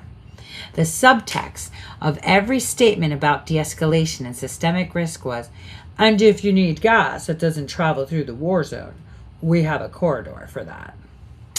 This came days after I wrote my article. Motherfucker said exactly what I said he would say. Why? Because I'm actually a subject matter expert on this. Pretty much. Now, what was Qatar's position in this? Qatar's position was clearly equal to what Turkey said, if you understand it. Now, Qatar's LNG dominance is not about production alone, right? It's about irreplaceability. Before the war, Qatar accounted for roughly 20% of the global LNG supply. It supplies 12 to 14% of Europe's LNG. Its Q-Flex and Q-Max carriers are the largest LNG tankers ever built, right? Purpose engineered for the long hauls to Asia and Europe that, small carriers can't do, on a good dime. So when Qatar declared force majeure and halted production after the Iranian strikes, the global LNG market went into shock. Carrier rates went from 42,000 per day on February 25th to over $250,000. Talk about price gouging by March 5th. So where you would pay 42K, you're now paying 250K. That's what's up. It's like being in a water shortage and your water, one bottle from $3 goes to like 30, right? Now, Bangladesh went into power rationing. Singapore scrambled for alternatives, and European gas prices hit their highest levels since the war began. And here's the detail that almost nobody followed up on. Satellite imagery analysis by Bloomberg and a Tokyo-based research institute suggested that Ras Laffan may have not been physically damaged before Qatar declared the force majeure. Let me repeat that. Satellite imagery and a Tokyo-based research institute suggested that their LNG facility was not physically damaged before Qatar declared the force majeure. The physical damage, when it came in subsequent strikes.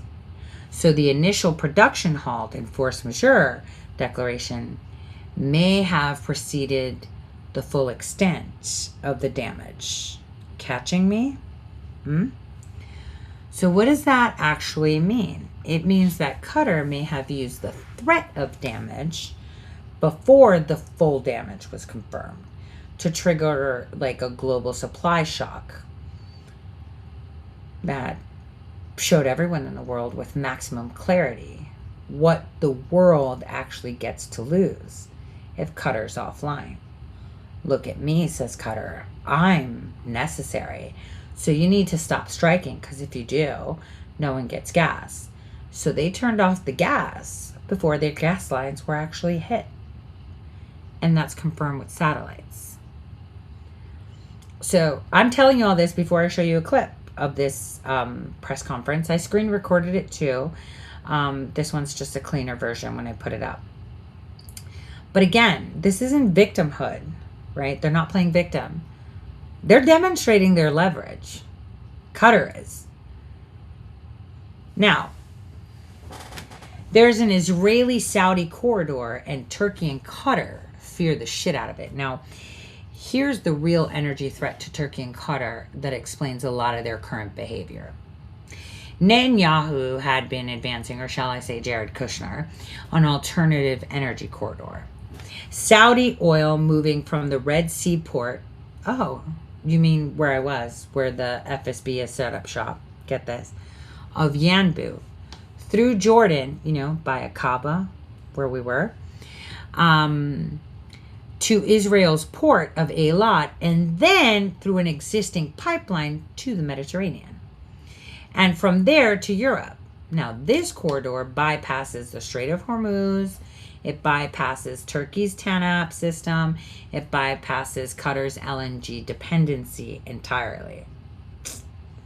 Now, if this corridor becomes a functional reality, which is probably why Putin positioned himself in Hurghada, Egypt, on the Red Sea, it structurally reduces the leverage of both nodes simultaneously. Europe gets Gulf energy without going through Qatar or Turkey.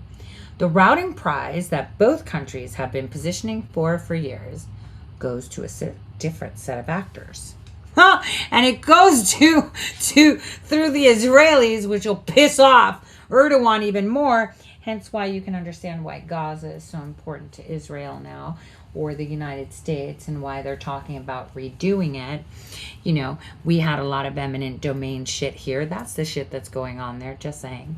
Now, there's also a second corridor that terrifies Turkey a lot, and that's the East Med pipeline. Now, that connects Israeli and Cypriot offshore gas fields through Crete, mainland Greece, and then into Italy and Europe.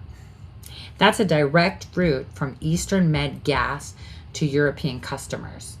That doesn't pass through Turkish territory. Turkey has opposed the project at every fucking turn. I think we talked about it years ago. It signed legally dubious maritime boundary agreement with Libya, specifically designed to obstruct the pipeline's route. Remember when they were like out with their boats and they're like, we're going to drill right here outside in Cyprus. I did a whole show on it, and Cyprus like, what the fuck you doing? This is our land. Yeah, no, yeah, prove it. I'm pumping. Now what are you going to do about it? Remember how I had told you how they were like going by at Libya, and then fucking General Haftar was like, what the fuck is going on? Why is the UN capital, right, which is only Tripoli, that's the only government that the UN recognizes as this little dot, right? You know, he's like, what the fuck is going? General Haftar runs all of Libya except for that portion of Tripoli. He's like, why are they doing this shit? You're letting fucking Turkey just go and patrol and start drilling everywhere. They're invading our territory. They're invading Cyprus, and nobody gave a fuck. Remember? We did a whole show on that shit when they were doing it. Now, this is what they did, right? They're arguing borders with Greece, borders with Cyprus. Now the F-16s landing on Cyprus and the missile being shot toward alleged Cyprus makes sense, right? Get in with me? So, you know, it actually, Turkey intercepted Israeli exploration vessels in Cypriot waters, saying, we're going to blow you out the water. This is our land. And Israel's like, no, it's not. It's Cyprus. They were like, yeah, fuck with me. Let's go. So that opposition itself, in itself, is like a confession of what Turkey fears the most, right?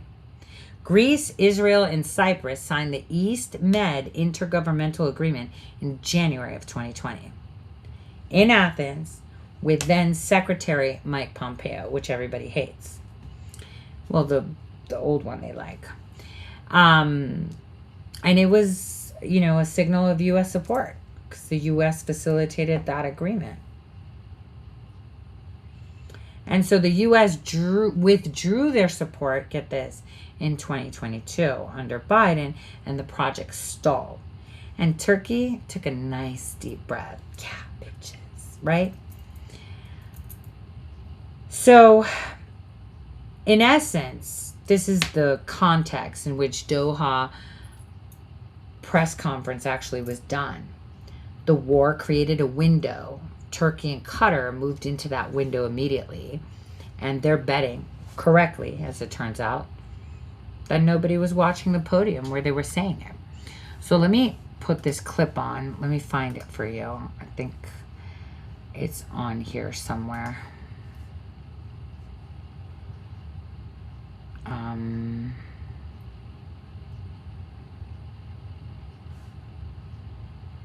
No, it's not. Okay, let me get it. Give me a sec.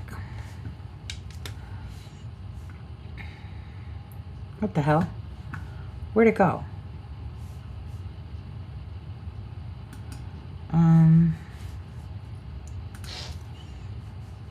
Yeah, I have that file, but it won't share it like that. So I gotta go to YouTube. It won't share it like that, damn it. Let's go with,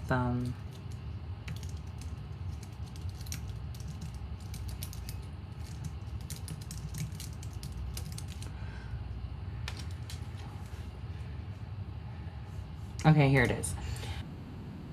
I'm going to fast forward to where we, okay? You guys are going to have to listen to this yourself and see it. It is so freaking fascinating. Give me a sec.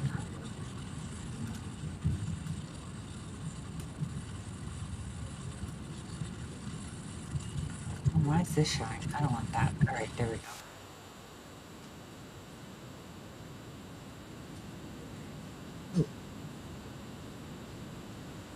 It's just a precursor right now.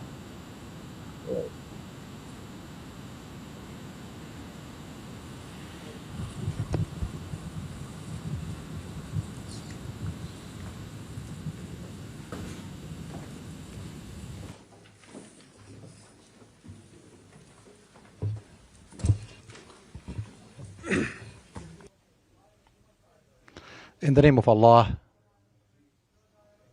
peace and blessing of Allah be upon you. In the outset, I would like to welcome my brother, His Excellency Mr. Hakan Fidan, the Foreign Minister of Turkey, in his second country in Qatar, and we appreciate his visit, which reflects the depth of relation between both countries and the strategic partnership that we have built over decades. This visit comes in light of unprecedented escalation that the region is going through and continuing Iranian attack on the neighboring country. Unfortunately, during the war between Iran, the USA, and Israel, and also the Iranian continuous attempts to drag the region into this confrontation, we have confirmed in our meeting to the importance of joint work amongst our countries in order to condemn this aggression and demand stopping it immediately, and to implement the relevant Security Council resolutions which demand Iran clearly to stop those attacks and this approach to expand the conflict to the region. And also we condemn with the hardest term the attacks on the Republic of Turkey by Iran, and we confirm that this continuous targeting and expansion of the conflict will not serve the safety and the security of the region. In addition to that, we has discussed the attack of yesterday at the energy complex at Ras Laffan. Unfortunately, this sabotage act only indicates an aggression policy and lack of responsibility, and a very dangerous escalation by the Iranians against the state of Qatar. Qatar, since the beginning, after the attack of energy sector by Israel, we have condemned that attack, and the Iranian retaliation on this Israeli attack was to directly attack the state of Qatar. Of course, those attacks are a series of attacks which included civilian and military targets over the last 2 weeks, and the recent attack was at Ras Laffan industrial complex, and thanks to Allah that there were no casualties, and everyone is working in order to estimate the damages. However, this attack will have huge repercussions on oil or energy supplies around the world. Such attack does not bring any benefit to any country. However, it brings harms and damage to the nations and impact them and affect them directly. Unfortunately, there are some Iranian claims, ongoing claims or continuous claims, that those attacks are on American assets and interest and American bases in the state of Qatar and in the countries of the region, and this claim is rejected and cannot be accepted under any excuse.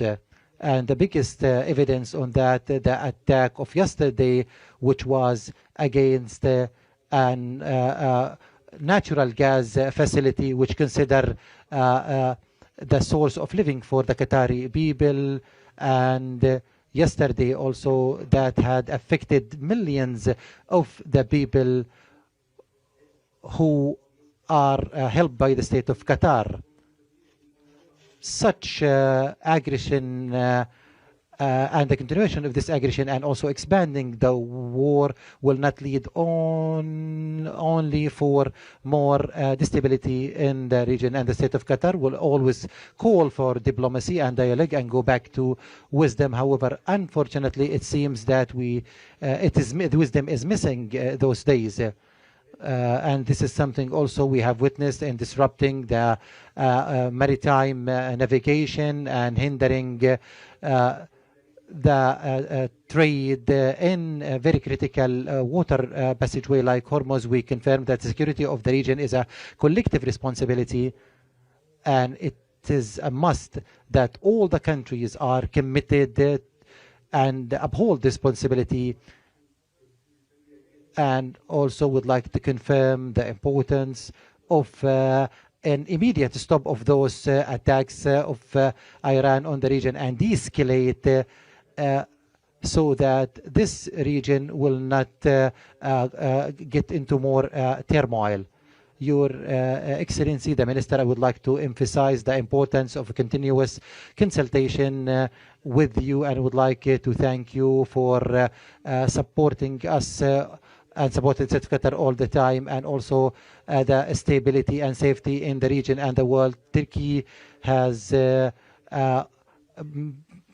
strong position with the state of Qatar, and we in the state of Qatar, people and government, we appreciate those positions and this support by Turkey. And at the end, I would like just to say that this war need to stop immediately. The aggression need to stop immediately, because everyone knows who is the big beneficiary of this war and dragging the whole region into this conflict. And unfortunately, what's taking place now, it's a serve for those agendas. Thank you very much.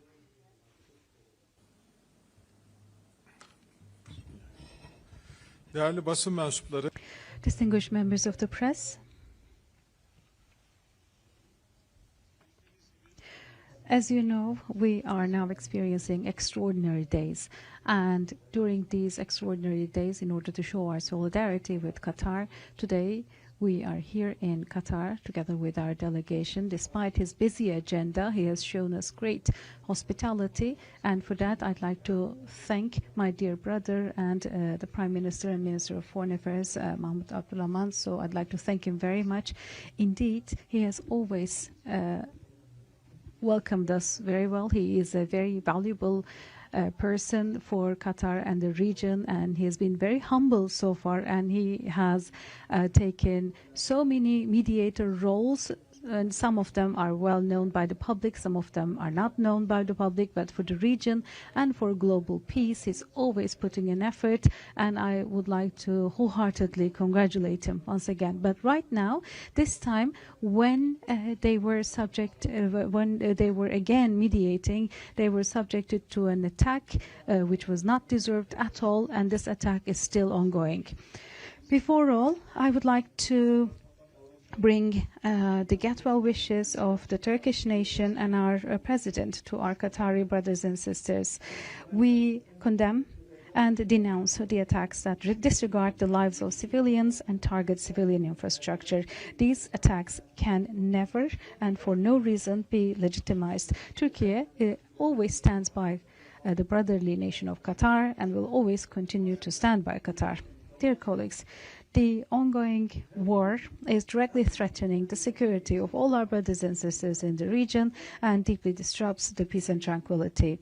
Within the framework of our solidarity with the countries of the region, as you know, yesterday we were in Riyadh. We went there upon the invitation of Saudi Arabia. Since the start of the war, this was the first time that we got together under this format, and it was a meeting that was really needed. And during the meeting, we have affirmed in the strongest terms possible that we are in full solidarity with the brotherly countries, which are the targets of the attacks. And during our consultations in Riyadh, we have also agreed to undertake joint efforts in line with the targets of immediate cessation of the attacks and ensuring ceasefire, preventing the spread of conflicts, and bringing the crisis to a resolution through diplomatic methods. It should be expressly indicated that the primary responsible party for this war that has drawn our region to an unprecedented crisis is Israel. In an era when the diplomatic negotiations are ongoing, these attacks have started with the provocations of Israel and expanded in terms of their targets, did not only turn our region into a massive war zone, but also staggered global stability.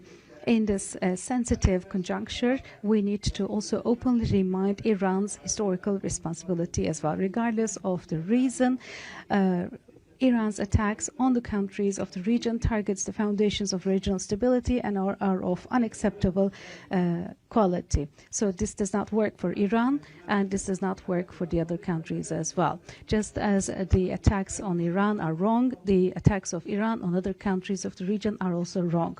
So We are very clearly expressing to our Iranian interlocutors at our contacts at every level that these attacks that may cause some permanent rifts that are difficult to repair among the regional countries should be immediately stopped, as well as the escalation as well. And we also emphasize that any attacks that may threaten navigation and maritime security should be refrained as well. So our attitude in the face of this crisis is very evident. We reject all kinds of actions that target regional geographies, and we think that the Israel's attempts to whitewash their own crimes and their expansionist occupying policies under the guise of this regional conflict that has been created should never be allowed. We are in agreement with the brotherly Qatar that the channels for dialogue should be kept open for the establishment of peace, and the concerns of the parties should be addressed within the grounds of negotiation. On the other hand, we also attract attention to the fact that the war should not distract the attention of international community from Palestine and the tragedy in Gaza. Israel continues recklessly its ceasefire violations, using the opportunity of this created chaos. The situation on the ground still maintains its gravity, and around 700 Palestinian brothers and sisters have been martyred since the date of the ceasefire. Every day we receive news of martyrs from the West Bank. And in Eastern Jerusalem, starting with the Al-Aqsa Mosque, we strongly condemn the Israeli actions towards restricting entry to sacred sites and towards disrupting historical status quo. Israel also started implementing its occupation and destruction policy in Lebanon, as well as they did in Gaza. The international community should block Israel's expansionism and should assume the required responsibility against these opportunistic policies of Israel based on fait accompli. And the only key to establish true and sustainable security in the region is to establish a just and dignified peace with the Palestinian people. Turkey and Qatar has always been two brotherly countries that have overcome these hard challenges with unwavering solidarity and has put forward a very strong joint will every time. And we have agreed to further carry our relations on the basis of new and concrete steps, especially in the field of defense industry. With these thoughts, I thank my esteemed brother once again, and I wish for our talks and Eid al-Fitr to bring auspicious outcomes to all of the region. Now we'll open the floor for Q&A. Al Jazeera channel. Hassan Masoud from Al Jazeera. In the outset, are there any space remaining for diplomacy to put an end to what's taking place, and who is benefiting in specific from this escalation by Iran against the countries in the region? And the other question for His Excellency, the Minister, what is the role that Turkey can play now to prevent the repetition of those attacks against countries like Qatar and the neighboring countries in their communication with the Iran, and also what the joint role that both Qatar and Turkey can play? And Turkey is well known with their mediation and diplomacy in order to de-escalate the situation. So wait, so let's just unpack that question. Probably everything that I said. So they talked about how are we going to de-escalate. First of all, they said it's Al Jazeera, Muslim Brotherhood instrument, right? And we have two brothers talking about all these martyrs, how it's all Israel's fault. Now Al Jazeera comes. So tell us like about all this stuff that's happening. This is terrible, blah, blah, blah, blah, blah. Tell us and how horrible this blah. And then now tell us how Turkey is positioned to help. And Qatar and Turkey can help all the neighboring nations make sure they can still sell oil. Listen, I mean, they're telling you, no one paid attention to this. Someone keeps asking me about the regime change in CIA. There's a whole show about it. You need to go on toursaid.com. It was Barack's mom and Peter Strzok's dad. There's an article on Big League Politics from like 2018 where I wrote about it and put the receipts too.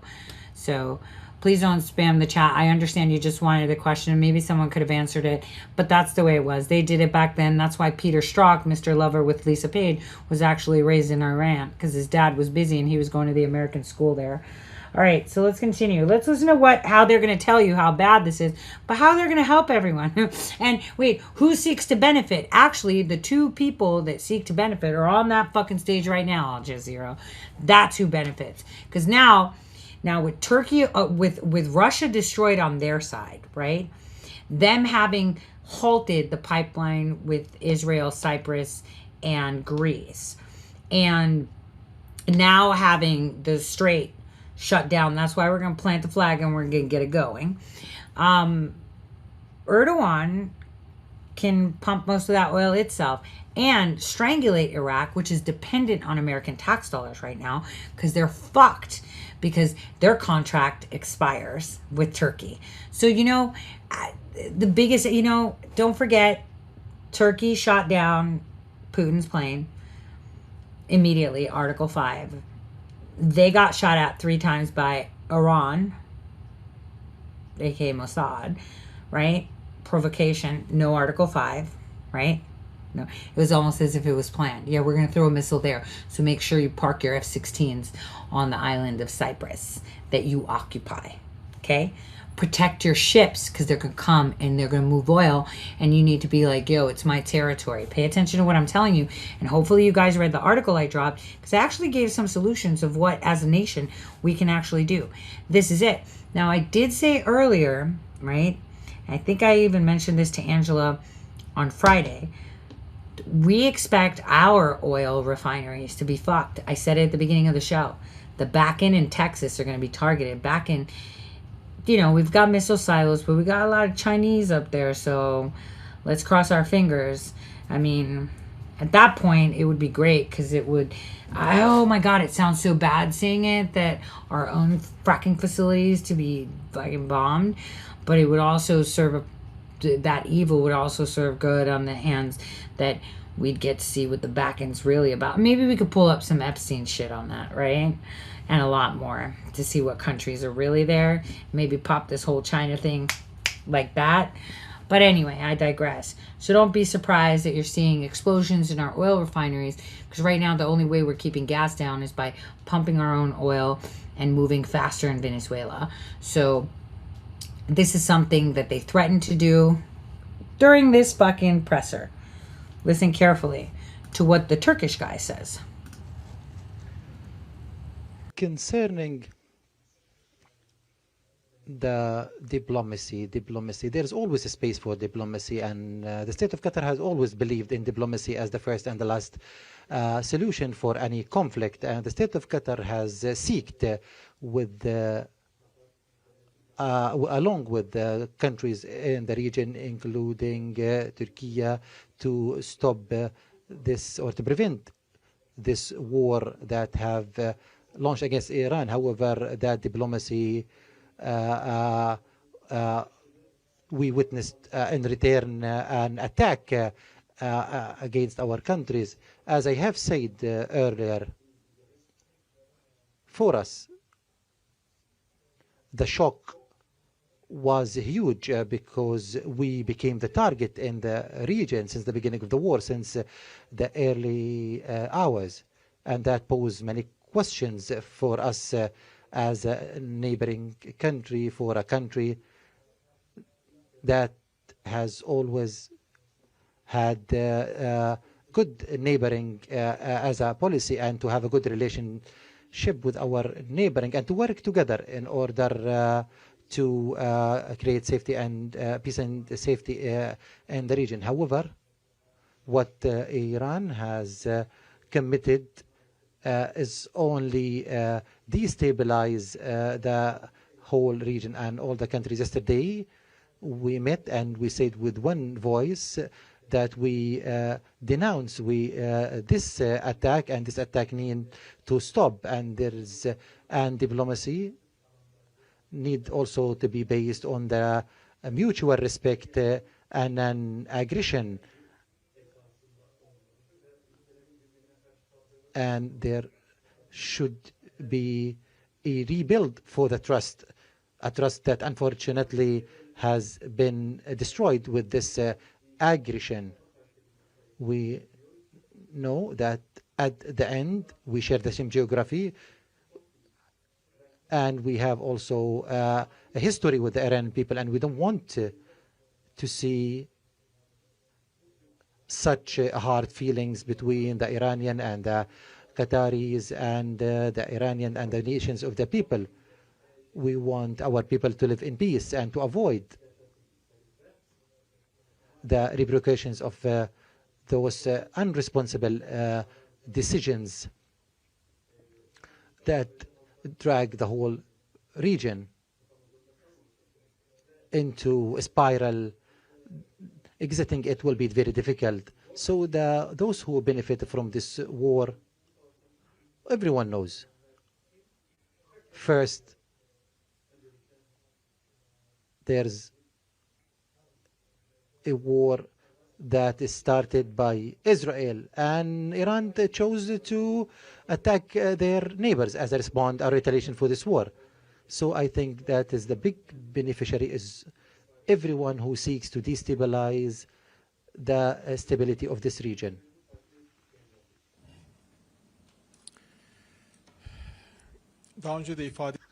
As I have expressed before, Turkey, for the war to stop, is continuing to do what Turkey can, starting with His Excellency our President and ourselves, before the war in the region can evolve to a worse situation. We are in search for a way to stop it. Before the war started, as you know, our president had some initiatives in this direction, and together with my brother here we were in a situation to undertake joint initiatives as well. But however, unfortunately, the war could not be prevented, and it happened. And now how can we prevent the war from going worse, and how can we stop? We are speaking to the Americans and Iranians as well. First of all, we try to understand where they stand, and under the current situations, how can we prevent it from the war going worse? And we are in search of that, while our contacts are ongoing,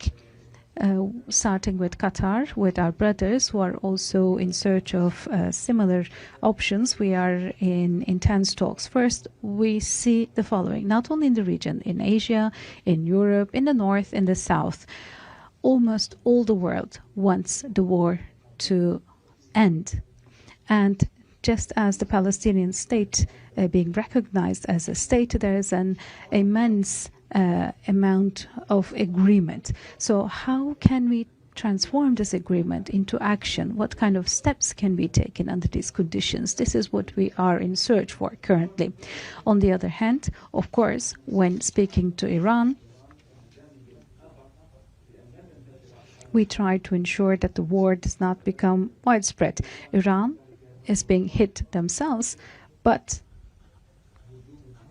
there's nothing that would justify their attack to the countries of the region. This further enhances division, spreads war, and deepens crisis. And as a responsible nation state, we are always giving the friendliest advice to Iran, both for the interest of Iran and the region as well. And we will continue to do so. As you know, the conditions are difficult right now, but the best solutions may emerge under the most difficult of conditions. Hopefully, what falls on us, we will continue to work on it together with my brother. The second question from Turkey. I have two questions. The first question to the Prime Minister and Minister of Foreign Affairs. Sir, yesterday, your gas fields have been attacked. What is the current situation, the latest situation? What is the dimension of the damage?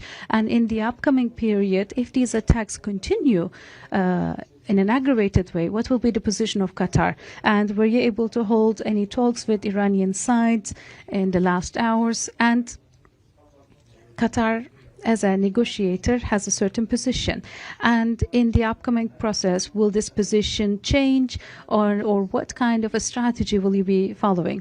Distinguished Minister, yesterday in Riyadh you participated in a very significant meeting, and there was a very significant statement in the end, and very important points have been addressed, and Israel's expansionist policy has been in particular underlined. What are your remarks about the meeting, and how do you consider the war and the course of war? Where will this process be evolving to? How is it important for Turkey? And yesterday evening you held a phone call with Arakci. Especially that was during the talks in Riyadh, and Riyadh was also attacked at the time. And if you could hear your comments, please.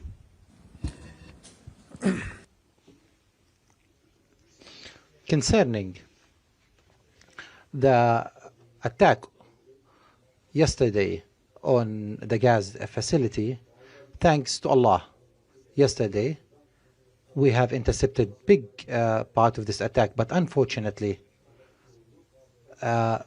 part of the facilities have been hit, and now we are assessing the damages. We thank Allah that there were no human casualties, and that's because we were successful by taking the precautionary actions. Since the first attack against Ras Laffan facility, which was the second day of the war, which also clarified that Iran's excuse is untrue, because they have targeted critical infrastructure since the second day, and we have evacuated the venue, and that helped avoiding any human casualties. Regarding the damages that we are evaluating, those damages, it can be recompensated unlike the humans, but our message is that targeting such a facility, and as I have said, that it's the main income of the Qatari people, and also one of the major income of or backbone of the Qatari economy,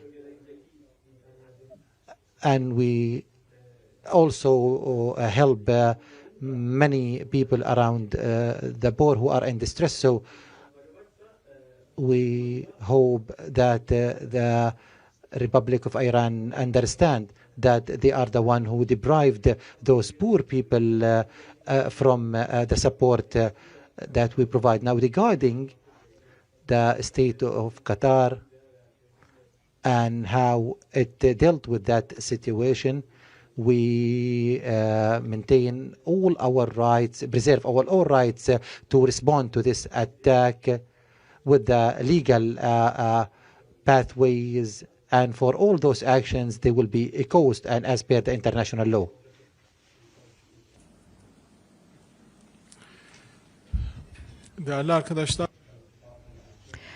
Dear friends, the meeting that was held yesterday evening in Riyadh was a meeting that had a single agenda item, and we went there upon the invitation of Saudi Arabia as 12 countries. We were there, and all the countries of the region that were directly or indirectly affected by the war were around the table. Of course, the single agenda item was how to stop the attacks of Iran towards the region and what kind of measures should be taken. And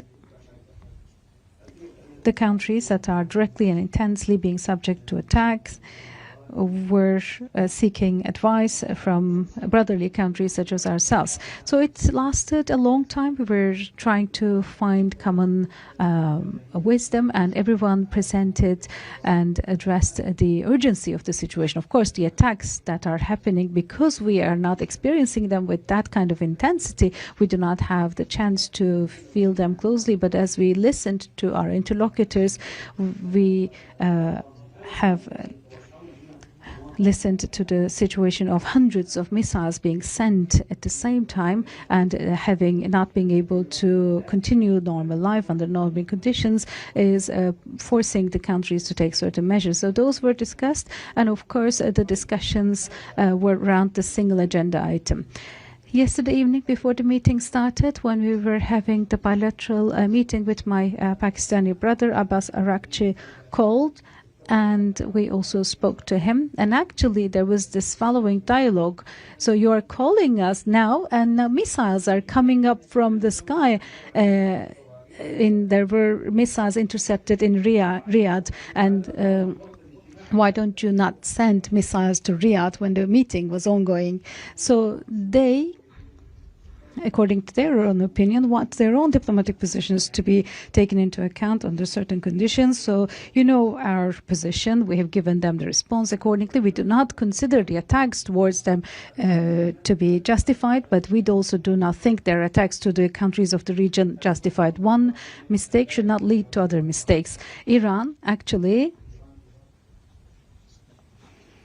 should not have preferred the path of spreading the conflict in this way. Our work will continue in this way. I thank you once again for your attention.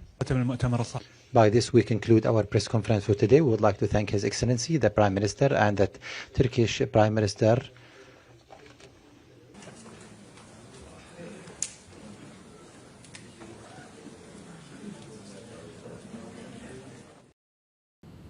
So basically here they told you by themselves who gets to benefit and how they're positioned to help and how they talked in circles, and more so how you didn't hear about it.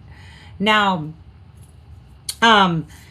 Russia is Turkey's free buffer, right? So I want to just spend just a couple minutes on Russia and Syria because it's the most counterintuitive piece of the story, and it closes the loop on architecture, right?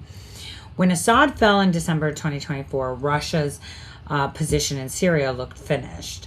Its client was gone, basically, and the new government was led by the man Russian jets had been bombing for years, right?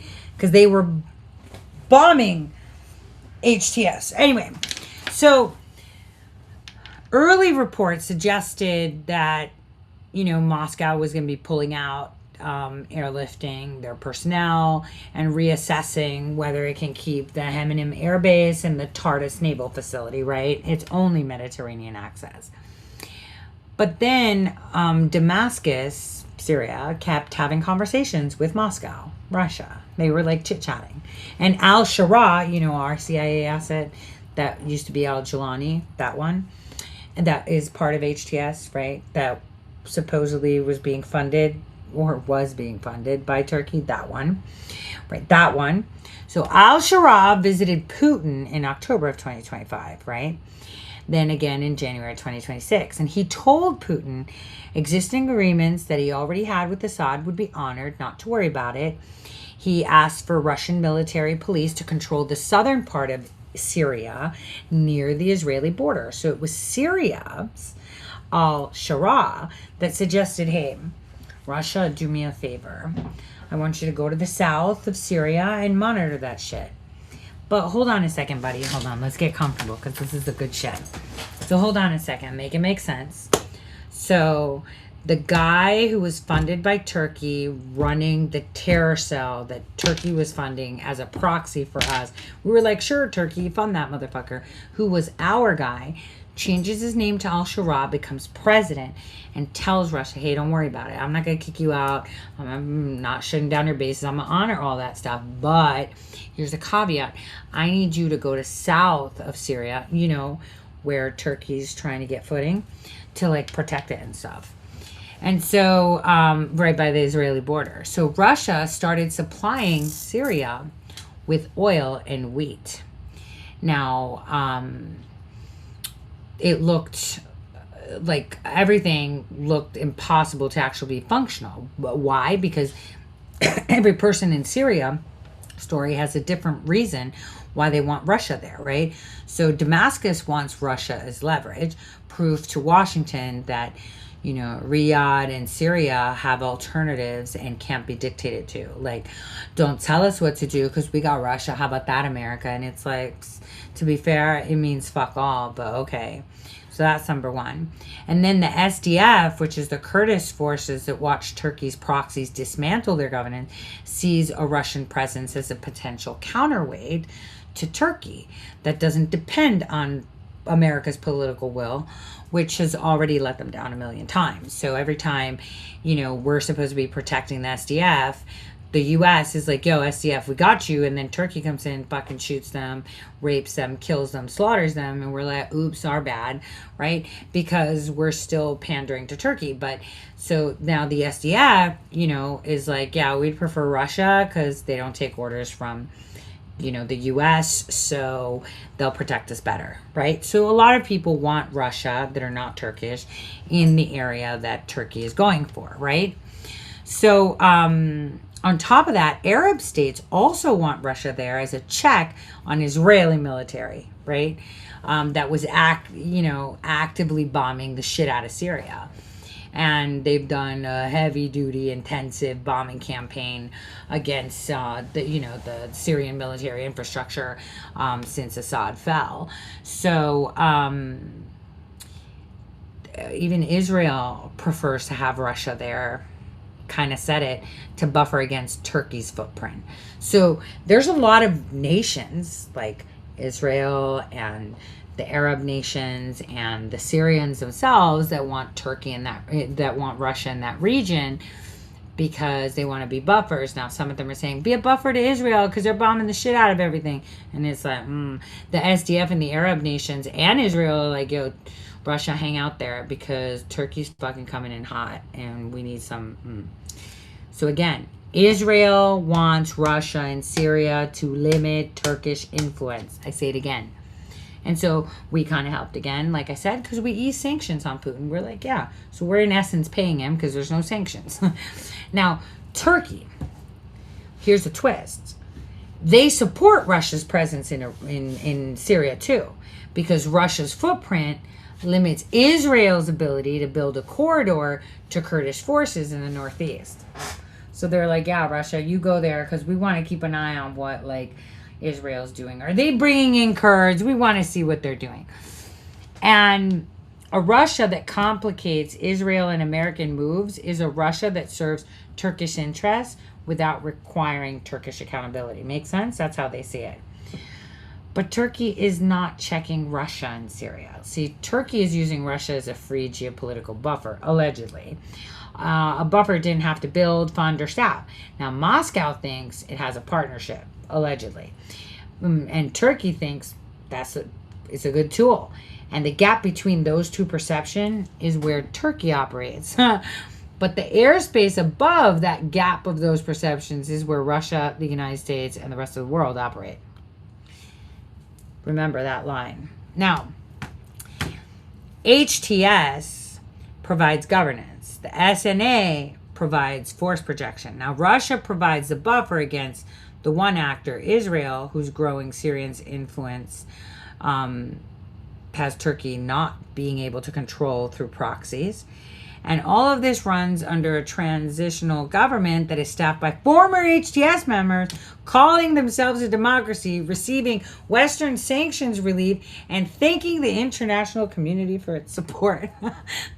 You can't even make this up. So Syria is not a post-conflict, I guess, transition. It's managed dependency. And the person who's managing Syria right now is fucking Turkey. Now, here's what the United States could do. Let me just, let's give solutions as I close. Let me start with the current war and what has actually accomplished right now that no one is getting credit for. Like, what just happened? What success have we said has happened? Let me spell it out. The strike on Kark Island, Iran's primary oil export terminal that I highlighted and said, hey, hold in January, was not a military action on its own. It was a litmus test. It was a diagnostic. When the U.S. moves decisively against Iranian energy infrastructure, it forces every regional actor to show its hand. I said this. China's response legitimizes American presence and frames the conflicts in terms Beijing cannot contest, right? Gulf states that sign joint statements identify as functional partners. And the actors who step to a podium and frame the American action as the cause of instability while refusing to sign anything that would reduce their own leverage self-identify as something else other than allies. Turkey and Qatar passed the test. They told you exactly what they are. Washington needs to start treating them accordingly. They told you they self-identify as something other than allies. This was a litmus test. This was a pressure test to see where everybody fucking sits, right?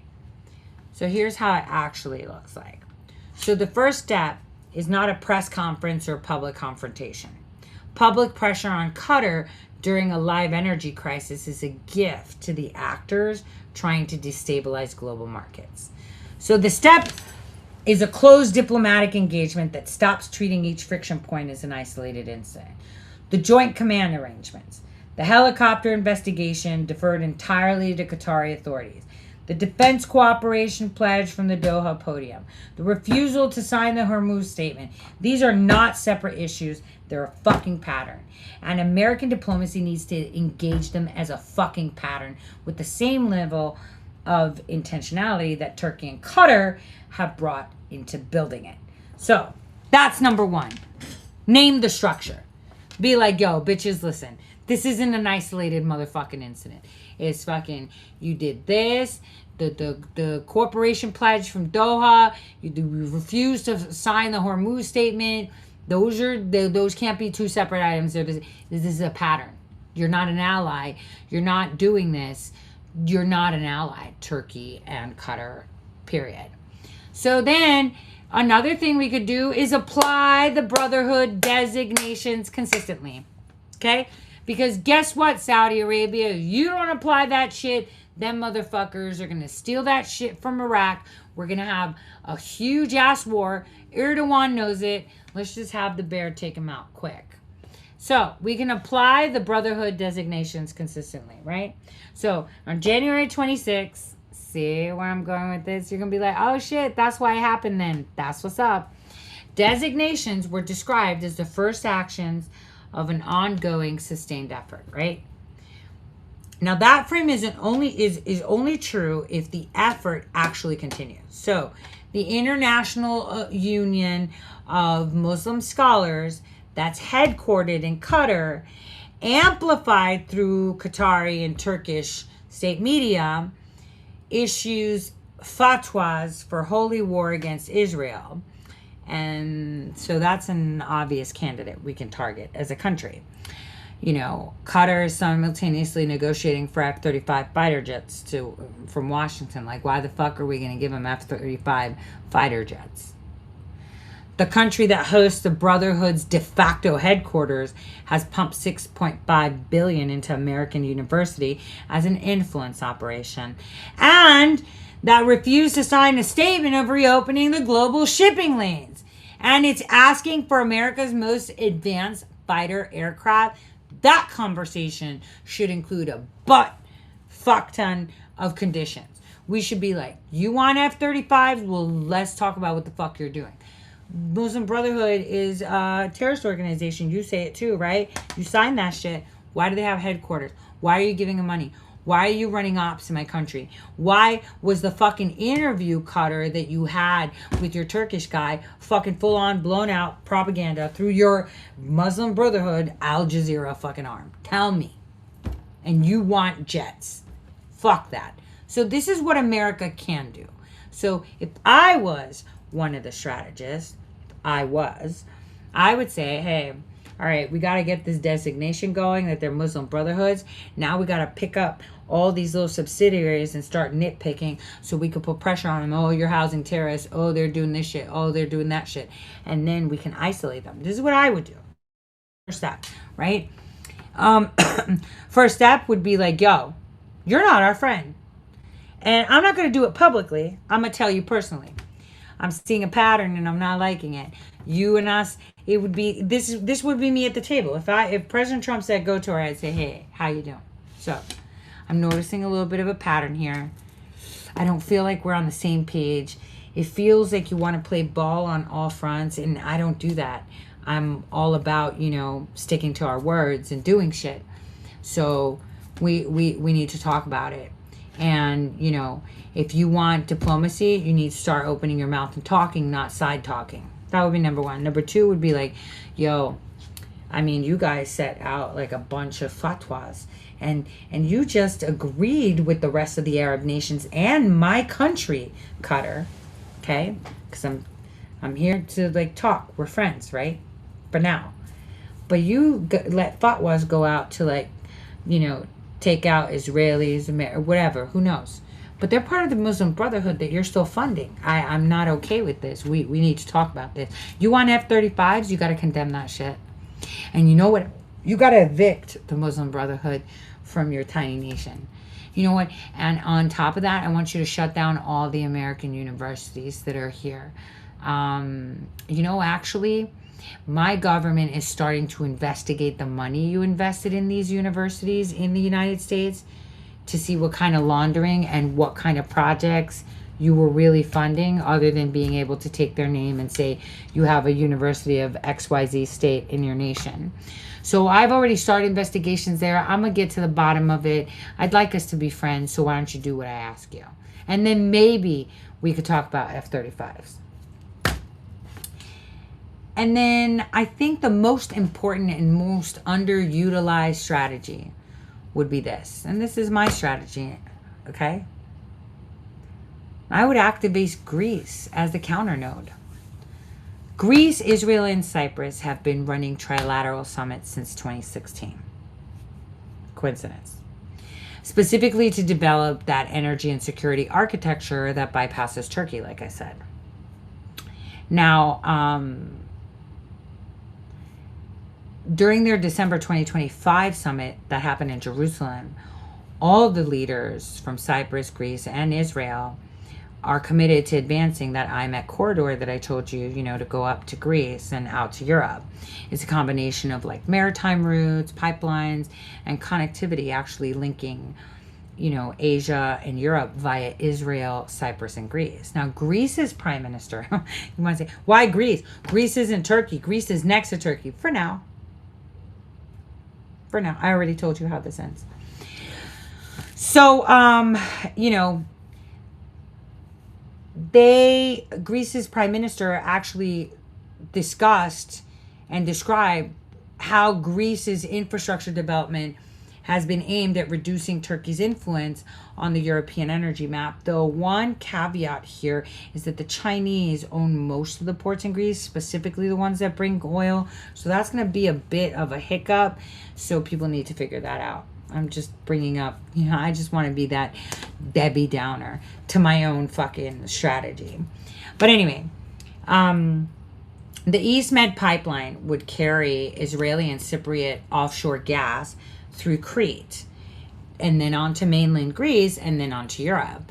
And that would be the physical infrastructure that makes European energy independence from Turkey actually possible. The Greek people had already like agreed that they would be game with the LNG. So Greece is already building the Alexandroupolis LNG import and redistribution terminal as a significant hub, and it receives U.S. LNG and routing through the vertical corridor, you know, like Bulgaria, Romania, Moldova, toward Ukraine. Now, the partnership for the Transatlantic Energy Corp Summit that Athens hosted, Athens, Greece, in 2025, formalized U.S. and Greek energy cooperation at a level that received almost zero attention by the American media. So, to restate it, these are the solutions, and since we've been doing the back work, maybe there are solutions that I put forward that are maybe getting done. So Greece is activated, so it would go Israel, Cyprus, Crete, mainland Greece, all of Europe. And we're getting U.S. oil, so we have an agreement. Now, Greece is also a geographic buffer that the NATO framework can't provide through Turkey. So Greek air and naval assets in the Aegean and Eastern Mediterranean have deepened through Israeli defense technology partnership. and create a presence that Turkey can't ignore. Now, let me take you back to those shows that I did about Greece back in 2019, how they got a shit ton of arms, coupled with the fact that Israeli intelligence has been training, and coupled with this fun fact that in NATO, there are 3 large militaries. The top one being the United States of America, the second one being Turkey, the third one is Greece. So what if you get 1 and 3, 1 and number 3, there we go, middle finger and thumb, working together? I think they'd be way bigger than the second one, right? You catching what I'm putting down? I mean, okay. So Greece has been procuring Israeli air defense systems, and the trilateral group of Cyprus, Greece, and Israel have been having discussions about a joint rapid response force during their December summit just a couple months ago. Now, this architecture is actually being built. And, you know, to be fair, we here in the United States should be building it with them. I mean, we kind of are, but we should do it publicly so we can slow their roll, because we don't want them blowing up the pipelines during the war, but I don't know. Putin knows what his fate is, and he might just fucking do that shit anyway. The corridor that Netanyahu is advancing, Saudi oil from Yanbu through Jordan to Eilat, through the existing Red Sea Med pipeline to Europe, it actually bypasses Hormuz, bypasses TANAP, and bypasses Doha. So it becomes a functional reality. So it shifts the entire leverage of calculation in the region in a direction that benefits American strategic interests, right? So now we've got the other pipelines that we could use that were in place that go to Europe through Israel. Again, I told you Israel is, Taiwan is to China as Israel is too. So,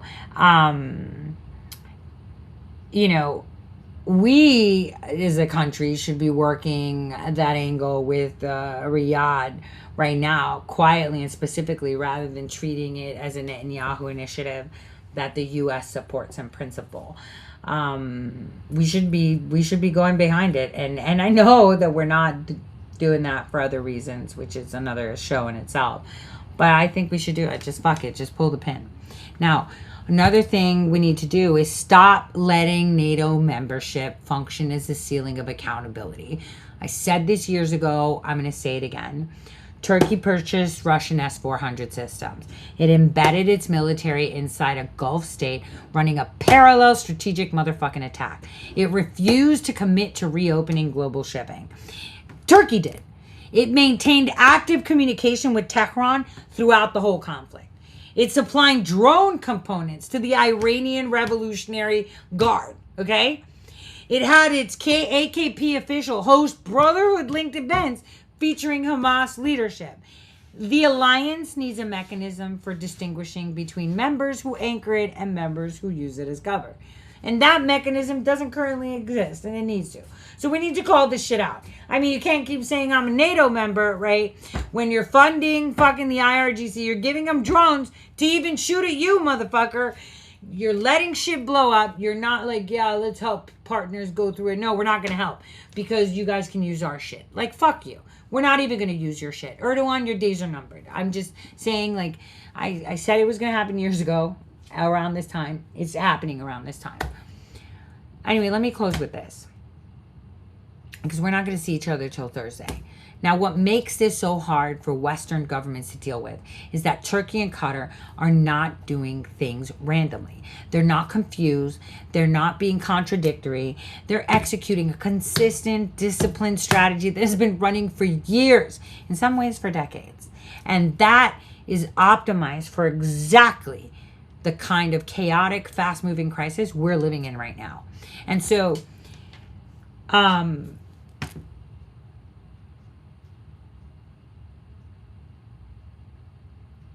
these aren't random inconsistencies. It's disciplined, real politic in a region where pure alignment is suicidal for middle powers.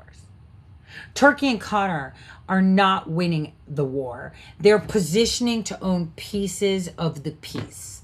The rerouted pipelines, the stabilized but not fully resolved energy flows, the negotiating table where the next decade of regional architecture gets decided. That's basically what they're trying to do.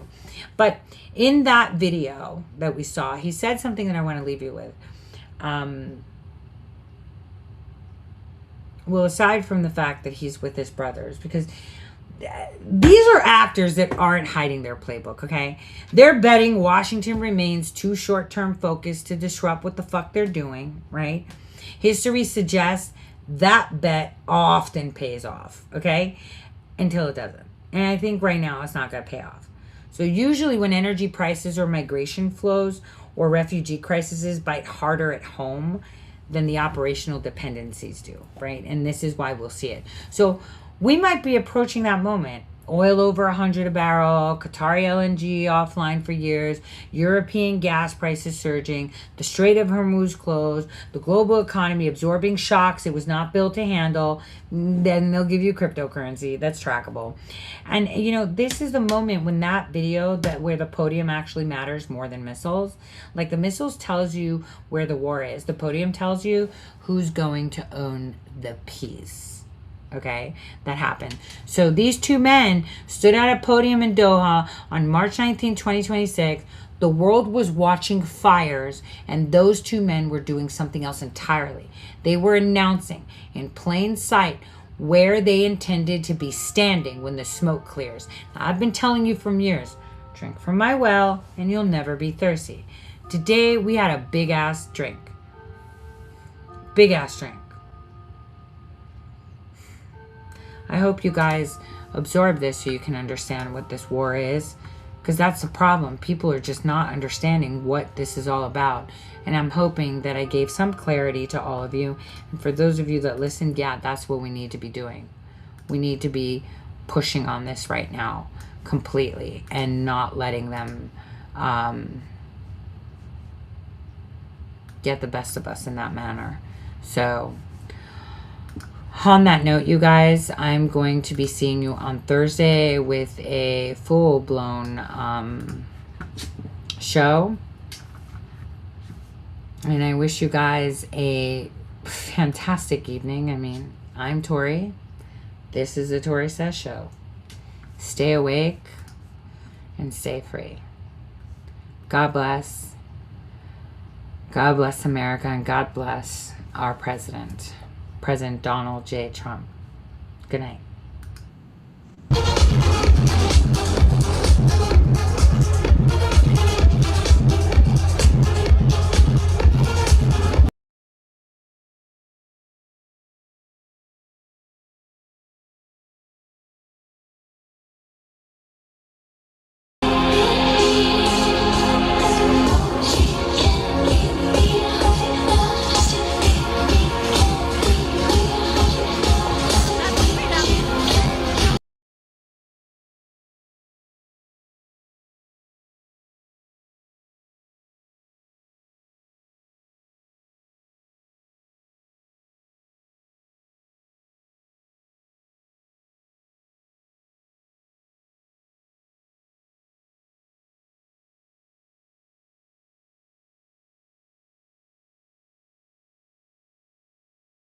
Once more, for every soul, a brother, a sister.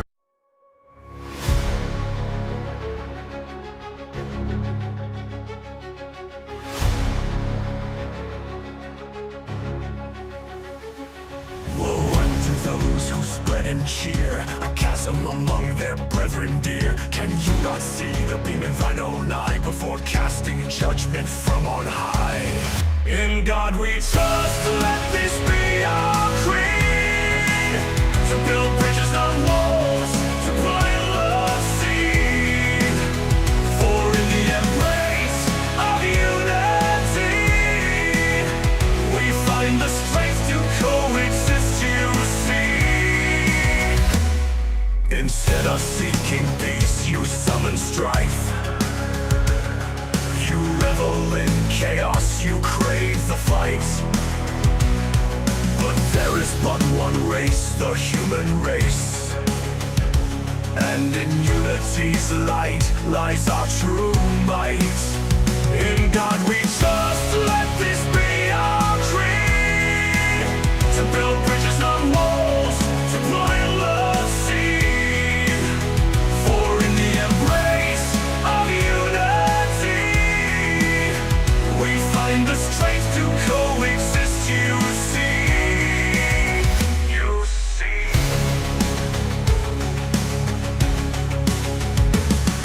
Let us lay down our arms, our words of war, and seek the path of peace once more. For every soul a brother, a sister. In the grand tapestry of life we are all but one. You serve the schemes of those who profit from discord, from turmoil, from endless pain. But united we stand, divided we fall. In unity we shatter the chain. In God we trust, let this be our creed. To build bridges, not walls, to plant love seed. For in the embrace of unity, we find the strength to coexist, you see. You see. Guardian angels watch from above, guiding us with the wings of love. They whisper peace into our hearts and show us how to mend our parts. In God we trust, let this be our creed. To build bridges, not walls, to plant love seed. For in the embrace of unity, we find the strength to coexist, you see. You see. Together let us heal the wounds of a world torn by needless feuds. For in the light of love's embrace, we find our true and sacred place.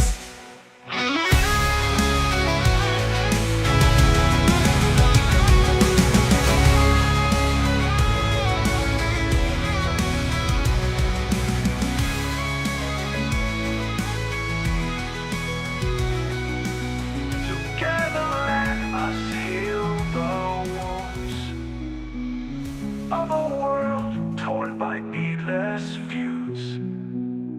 For in the light of love's embrace, we find our true and sacred place. In God we trust, let this be our creed. To build bridges, not walls, to plant love seed.